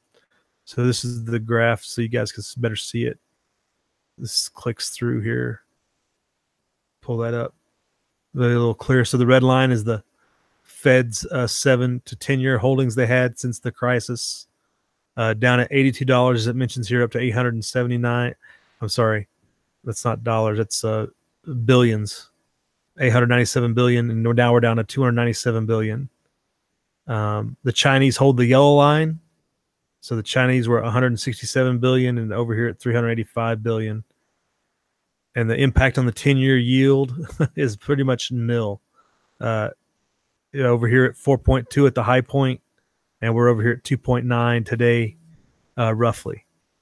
And that again, we talk about it every day almost when we do the morning chats, is the bond yield is really the thing to watch on how it's going to affect the economy, and things like the bond rates and the cost of money and lending rates and everything else.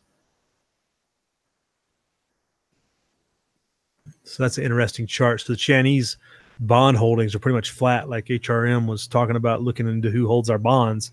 Well, the Treasury, the U.S. Federal Reserve used to. The Chinese hold a little bit, but who is the rest? So I guess they'll get into that here, maybe, potentially. Let's go on down here.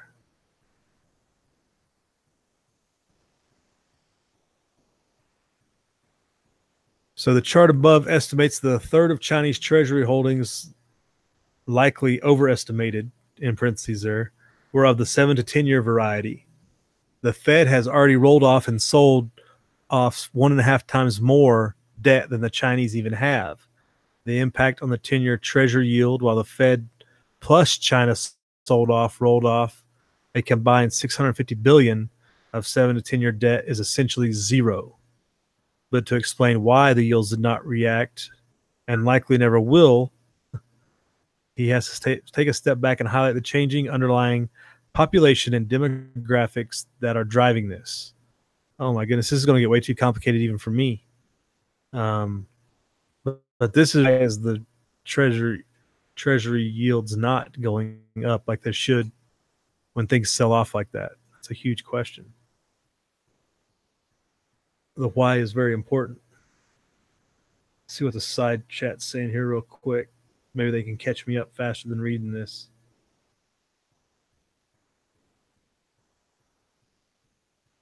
Value of gold, gold and electronics, gold and servers, yada yada. That's all good to know.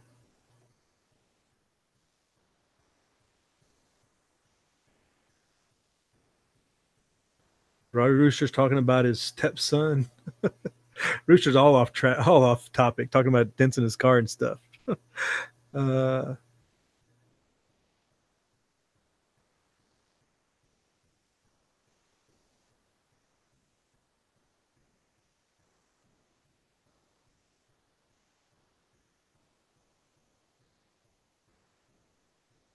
right, okay, caught up here. So, population and demographics. So how this is affecting the Treasury yield. And they got a graph here below that we'll pull up as well again. So the 25 to 50-year-old U.S. population and employment among them and subsequent capability to consume consistently grew in the post-World War II period until 2000. But in 2000, the population growth decelerated, which is the brown line in the chart below. We'll pull up. And employment among them significantly fell. That's the blue line. The 25 to 50-year-old population has only minimally grown since 2000 and not grown at all since 2007. This is the U.S., of course. But employment among the core that makes up 70% of the U.S. workforce and pays the vast majority of the Social Security taxes is essentially right where it was in 2000. That's not good.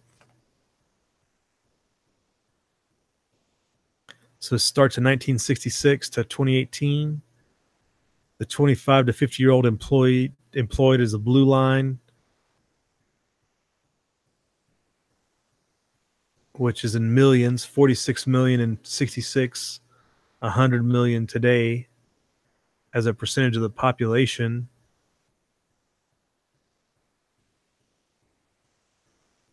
The orange line is the 25 to 50-year-old population. The federal debt is the red line. The federal debt has increased exponentially.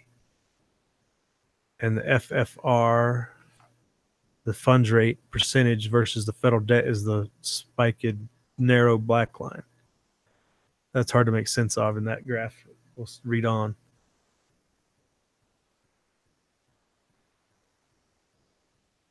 Man, is this too technical for you, Saints? What do you think? I'm probably putting everybody to sleep out there. Well, I can balance my checkbook and I can keep a set of business books, but yeah, that economics right there with the Yeah, I think he's getting to the point that the population growth is part of our problem of why the yield rate is the bond yield is staying low, but I can't draw the line of why. Well, that and 20 million people that are taken out of the system that's not putting in the system. So he comments here that the continued growth in U.S. employment is simply mathematically running out of able bodies. Plus, the population growth estimates through 2030 show below are premised on continuing significant rates of immigration. Absent a significant net inflow of immigrants, the under 65-year-old population will be in outright decline. Of course, the changing population growth and demographics, particularly among the populations that do the vast majority of consuming, is a global issue. And they have a link to another article. So let's go down here. So it's all about population, lack of growth. How does that affect the debt and the yield rate? So here we go. Federal debt and the Intergovernmental Trust Fund, a trust fund that doesn't exist. I'm glad we did this in an evening chat because I would never be able to get through all this in a morning chat.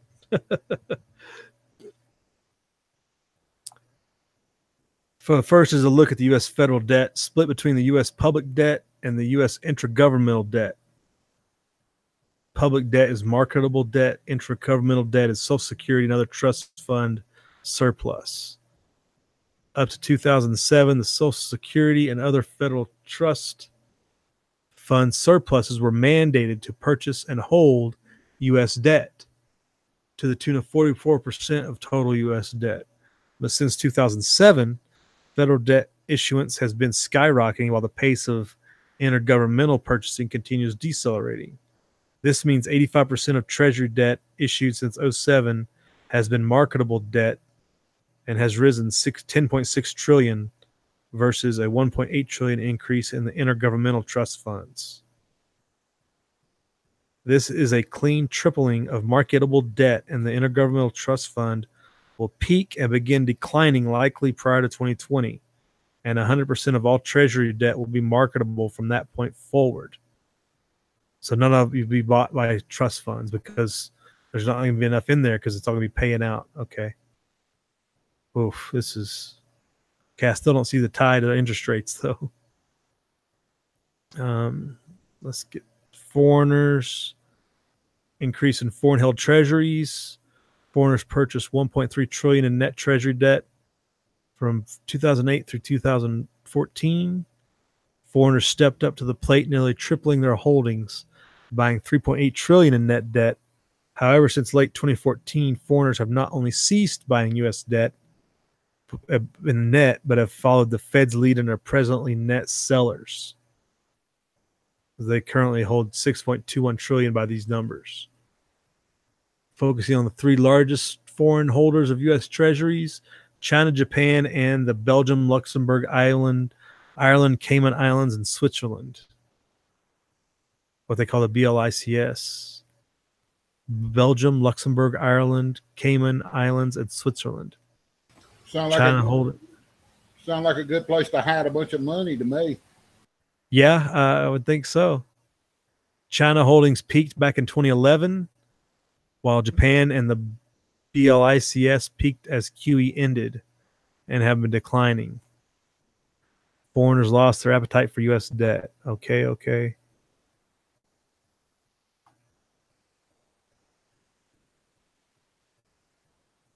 BLICS Treasury holdings, Federal Reserve. Chart below details the size and shifting maturities of the Treasury held by the Federal Reserve balance sheet from 2003 to present. That's huge amounts. And the different breakdown of the different types. 20 to 30 year debt, 7 to 10 year debt, 1 to 5 year debt, 91 days to a year, 15 to 90 days, and 1 to 15 days. The maturities held on their balance sheet have radically changed. The Fed has maintained nearly all of their 20 to 30 year holdings, sold off 2/3 of their 7 to 10 year holdings, while initially buying in bulk 1 to 5 year, but now piling into less than 1 year debt.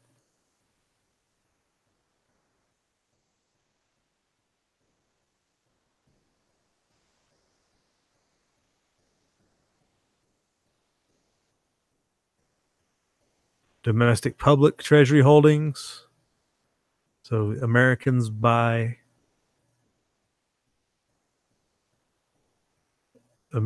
buying all of the 7 to 10 year unleveraged debt destined to underperform inflation.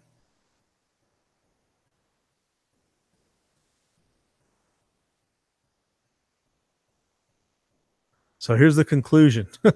Finally, let's see if we can make sense of this conclusion he brings into here. You ready for this, Saints? Let her rip. See if this makes sense or not. Let me know if this makes sense. In short, Bernie Madoff would blush at the farce that is now the U.S. Treasury market. A little lie or meddling led to more lying and more meddling, and suddenly the free market no longer exists. Well, I think we've been arguing that for years. It should be clear that a buyer without profit motive is intervening in the Treasury market to maintain a bid and sustain continued low rates on U.S. debt. All this because America has matured, but those in control still want to synthetically maintain growth rates via unrestrained debt issuance. Regardless how much debt the U.S. issues and how few buyers remain, don't look for interest rates to rise in kind. Right. Well, yeah, but they didn't say why the interest rates. They said they don't expect them to because of manipulation. So just basically the whole conspiracy of the Federal Reserve continuing to manipulate the market to keep interest rates low because we can't afford them to go up, because then the U.S. will be in really bad shape. I guess that would be my summation of all that. Well, they were manipulating who was it? Deutsche Bank was manipulating the silver prices. I thought it was Bear Stearns, or was it Okay. J.P. Morgan? Or they're all involved in that. Yeah. Yeah, keeping it down. Yeah, the silver price is a whole nother problem, and that goes back to like we were talking about the paper market. You know, there's tons more paper that says that people are owed silver than actual silver above ground. That's a big problem.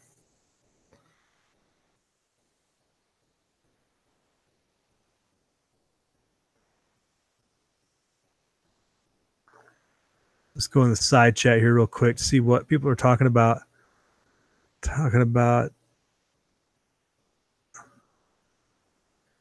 Rooster says we're so screwed. The government screwed us all hard in 2008 to 2018. Yeah, right. Well, the Federal Reserve Bank made them do it, though. In all fairness, the Fed held the trump card. No pun intended.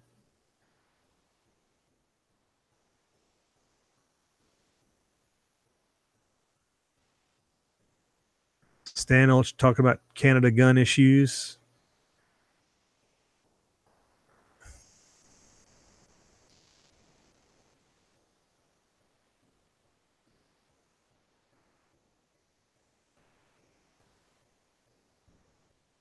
Stan says most of Canada's population is within 150 miles of the U.S. border. There's a lot of wilderness to get lost in.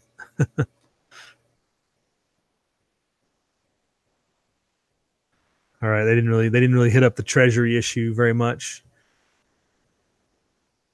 Doesn't look like. Just saying. Rooster says government loans is what they make the most money from. And HRM says global hard times, but the Fed got hopes we borrow and spend. Right? Right. All right.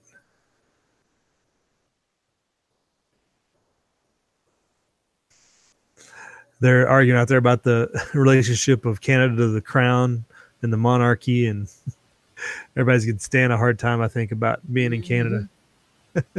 Our loan Canada representative this evening, it looks like. Yes, Stan, you have to come back in the mornings. We get a little more Canadian representation in there. Yeah, it's a pretty fragile system. One run on the bank would wipe it out. Yeah, there was. They don't have everybody's money in there. Oh no, not even. There's. Well, they talk about what do they call it? R2. Is it R2? Is that the right letter? M2 money, which is physical money actually in the system out being for use, and it's like 20% of all the paper, like what people think they have, like that. There's about 20% of what can actually be used. It's nothing. If everybody wanted to have their dollar, just a dollar in their hand that they think they're supposed to have, only 20% of it is what you're going to get of an actual dollar. And what's an actual dollar worth? Nothing. No. Yeah, it's pretty bad. There was an article the other day talking to did you see the FBI story about the FBI warning about worldwide ATM hacks? I may have. Yeah, it was the other day. There was an article talking about the FBI was putting warnings out to the U.S. and other banks about hackers having the ability to hack into ATMs and cause shutdowns worldwide. And I was like, well, there's perfect cover for a bank holiday. Because just how things work, all it takes them is an overnight bank holiday to literally rob millions from people in just overnight, interest rates and everything else. Doesn't take much for them to float things and cook the books a little bit overnight and change the whole process. Greece did it. Greece had that problem years ago, and every other country's had bank holidays since. It just gives the banks a little bit more time to float while they earn interest on the international market with your money. That's all they're doing when they do that. Hey, they can cook in books. They can cook the books like you're talking about during a whatever. They cook the books and clear 10 million. Yeah. Just going on an overnight interest rate and holding that money instead of it going out makes literally millions for all the different banks off of your money. Here's an article. Here's another thing: the case for leveraged treasury bonds seems counterintuitive compared to the other article.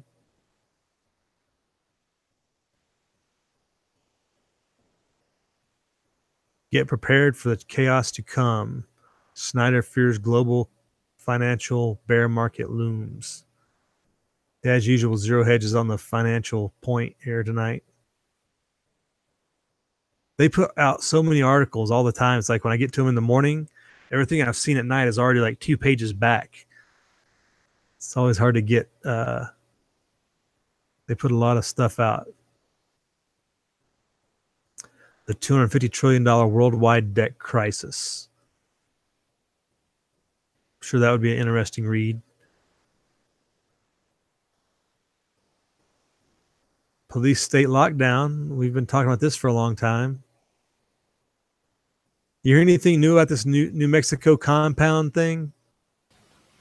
No, I saw a little bit on Fox News, and that was about it. They were jumping up and down because the judge let them people go. Wait, what? Yeah, the judge let those people go, released them, and then ICE got one of them when they found out she was just going to turn them loose on the street. ICE grabbed one of them, and the other one's got a kidnapping warrant in Georgia. Was it Georgia? Okay. Yeah, I think it was Georgia. Well, this article is even more bizarre. So it starts off the top line here saying, I have to find another link for this too. I don't see a link through. New Mexico authorities have executed a court order to destroy an encampment where the son of the famous New York imam ritualistically murdered his 3-year-old son and trained nearly a dozen other children to commit shootings, according to Tejas, New Mexico prosecutors. Wait, they're going to destroy the place where all this evidence is? That doesn't make any sense. Why would they destroy it so quickly? The decision to raise the compound is the latest controversial development in the case after New Mexico Judge Balkas on Monday ordered 4 out of 5 alleged extremists free on $20,000 signature bond, which means they didn't have to pay. No, they just That's sign awesome. and walk out the door. Yeah. Yeah.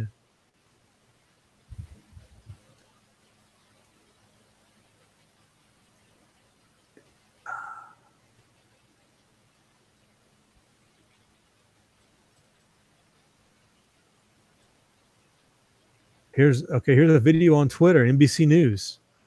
Authorities have partially bulldozed the Mexico compound. Trailer that was the main dwelling on the property has been dragged out and seized, which, okay, that's seizure of evidence. But why would they just destroy it? Why wouldn't they still sift through the whole thing? See if this guy says anything. Major developments to tell you about. It looks like authorities came in yesterday with some sort of bulldozer and they plowed this area in. This used to be the front wall, and then you've got these dozer tracks going in, and it looks like they hooked up the trailer, which was the innermost area of the compound, and they pulled that trailer out. It also looks like they leveled the top part of this compound. The property owner is pretty angry. He doesn't know why investigators were so destructive. We've also got some other questions about what was left behind. Yesterday, we showed you a lot of the evidence that was introduced in court, but there was also a lot of potential evidence that we found here that wasn't taken. So it's still here. We've got these hollow points over here. We've got even more ammo. Check this out. Some more hollow points. There's some 9mm, 223, some shotgun shells. And we've also seen a bunch of notebooks with writing. We've seen birth certificates, actual original birth certificates that are still here on the property.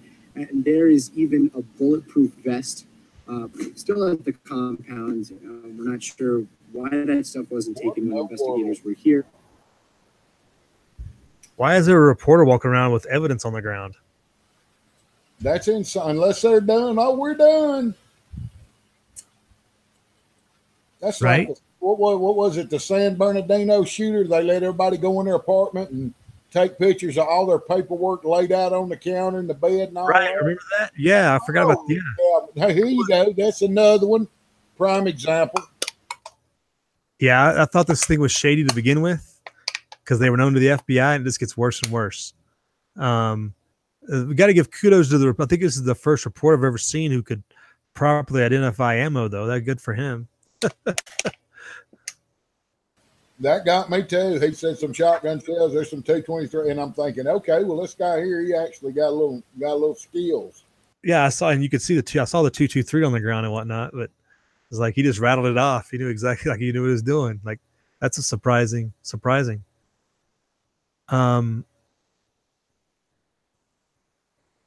yeah, that's bizarre. They just bulldoze the place. Like all that's, and there's a reporter walking around on the area, so that stuff's pretty much not evidence anymore. Yeah, they said there was hundreds of feet of underground tunnel. I may have been trying to cave them tunnels in or something. Yeah, I guess this is from the 11th. This video here of this underground tunnel.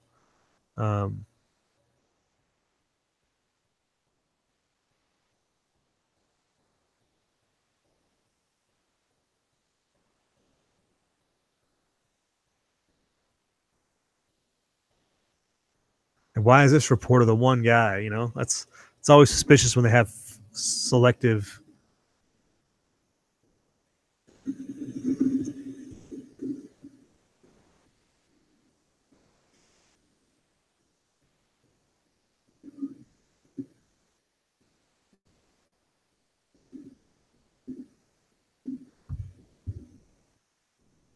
Yeah, it looks like they just got a remote camera hooked up to this pull behind cart here that's going through this tunnel complex. That's straight up Afghanistan.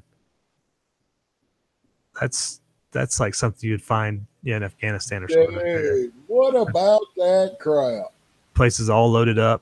Yeah, that living race supply. Yeah, see that living area right there? That was like a sleeping bag in a living area in that section at the beginning. See if we can back it up. It runs over it. It's like all that over there is like all living space. and has a water supply right there in the middle. Like, what was it going to be set up for? Like they were ready to take a drone strike. They're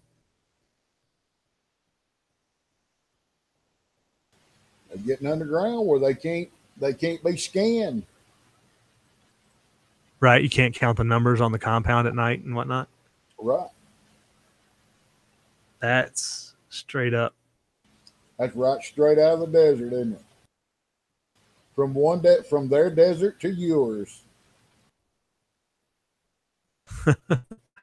Yeah, that's like straight up tunnel complex you'd see in Afghanistan. If not, And if you think that's the only not one out there, last- if you think that's the only one out there, I got a bridge to sell you in.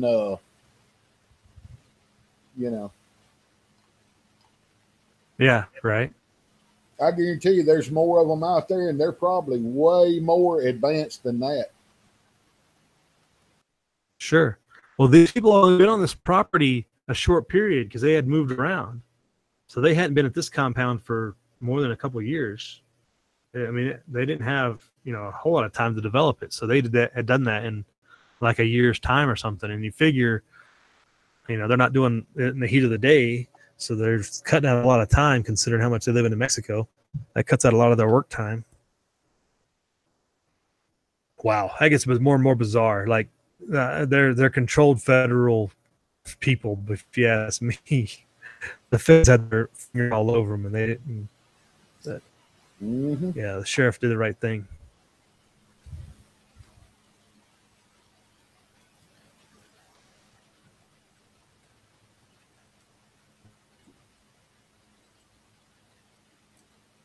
Well, that guy destroys chain of custody evidence. He may have been an asset. He may have been a asset in a holding pattern, waiting for the next time to be activated. Oh, without a doubt, it certainly has all the indicators to me in my military mind. But according to some people on the internet, that doesn't exist. So. Well, you listen to CNN and that judge, she said there's nothing out of the ordinary how these people live. Live in tunnels, underground. Yeah. Ask the judge how many tunnels she's lived in. Yeah. HRN says he heard the tie with the adult local FBI director. The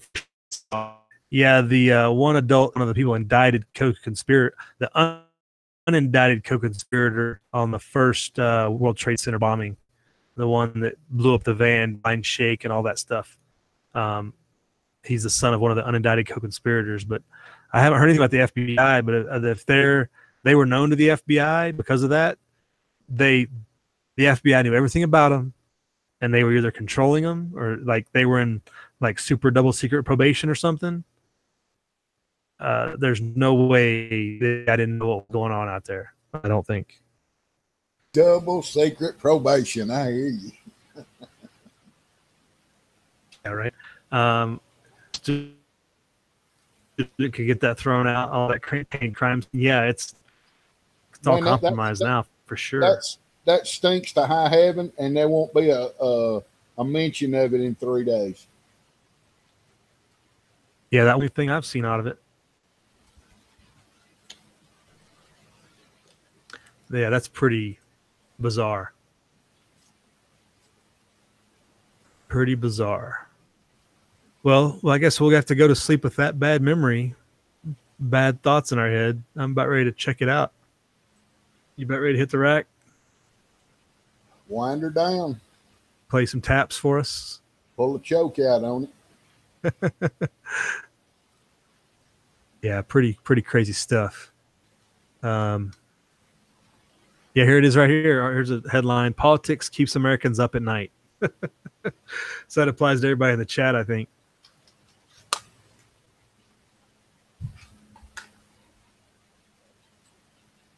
All right, folks. Thanks for coming in, checking in with us. You want to do any shout outs, close it out, wind it up, something, Saint? You want to say your piece, last piece? Thanks, everybody. Thanks for the invite. Enjoyed it. Informational. Got me a little economics lesson. Yeah, I don't know if Appreciate I don't know if I could absorb all that, those charts and everything. Don't eat your preps up. Don't shoot up your ammo. Always sound advice from Saints. You got that standard. You have a business card with that on there? Pretty much. Right. Not verbatim, but pretty close. Sure. Yeah, thanks everybody for coming out and joining us. That was awesome. Side chat was tearing it up. You guys were giving the Canadians their just due there, it looked like, for a little bit, keeping them in their place as we should. Stan says keep your stick on the ice, right? Thanks, HRM. It was a pretty good chat considering it was kind of ad hoc here, and we were just focusing on the Trump thing at first. But yeah, we hit the Trump parade, the budget debacle that our whole country is in, and we're trying to spend 92 million on this parade, but yet the Pentagon can't account for trillions of dollars, and they're paying undercover CIA assets millions of dollars to do things against our country and our people, and it's a big mess. And we tangented off here a little bit on China and the threats from China and Russia, and there's some bond rates and everything else. So we covered a lot of territory for sure. But yeah, M Long still hanging in with us from the beginning to the end. First in the chat, last out. Thanks for hanging with us. David Dunn was here with us. We had Bikes and Bullets Tactical or Nevada Tony 702. Rooster was with us. Rooster Cogburn. I think Alicia Clegg popped in for a minute. Saw her comment in the side. HRM Weapons Machinist is still with us here at the end. Who else did we have in here back at the beginning? Stefan Minkenberg, Mackenstood, Harmony checked in. So it's all good. Glad everybody could come in. Guns and Glory. Red October was with us for a minute. He might still be listening. He said he was just going to listen. Just told us to keep on talking. So we probably put him to sleep when we went through those Treasury bond issues. ZPD Survival was with us. And yeah, Die Bullfrog, Uncle Al. Go check him out if you're not subscribed to Uncle Al. Die Bullfrog 79. Go check him out. It's always an entertaining video from him. Uncle Dan was with us. He's going to have to change his title to Singing with Uncle Dan instead of Shooting with Uncle Dan. And that takes us back to as far back as I can go. We had a good crew in here today. Barry Wood is also with us tonight. So it was a good crew, hung us till the end. Some good conversation, good topics. Keep your head on the swivel, folks. Pay attention to what's going on. Don't let the hypocrisy of either side go unchallenged. Fortunately, somebody had the common sense to end this military parade before it got started too far down the line. Actually, But we'll be in touch. Tomorrow morning, the morning chat will not go as planned. We will be doing a stream, but it's going to be a drive time deal. So we'll get a chance to test our microphone again and do a little rolling down the road, because we're going to be Oscar mic'd a little early too early to do on the home base news chat. So be on the lookout for that. I'm not sure what time it'll start. It'll probably start closer to the 0700 hour than the normal 0630. So just be aware if you check in with the morning news chat. It won't be happening as normal, but we'll be rolling in with something shortly thereafter. All right. Thanks for showing up. All right. Yeah, we got to save that for the morning time, don't we? We'll be on a little run in the morning. All right, folks. Thanks for checking in. We'll see you tomorrow. Live free.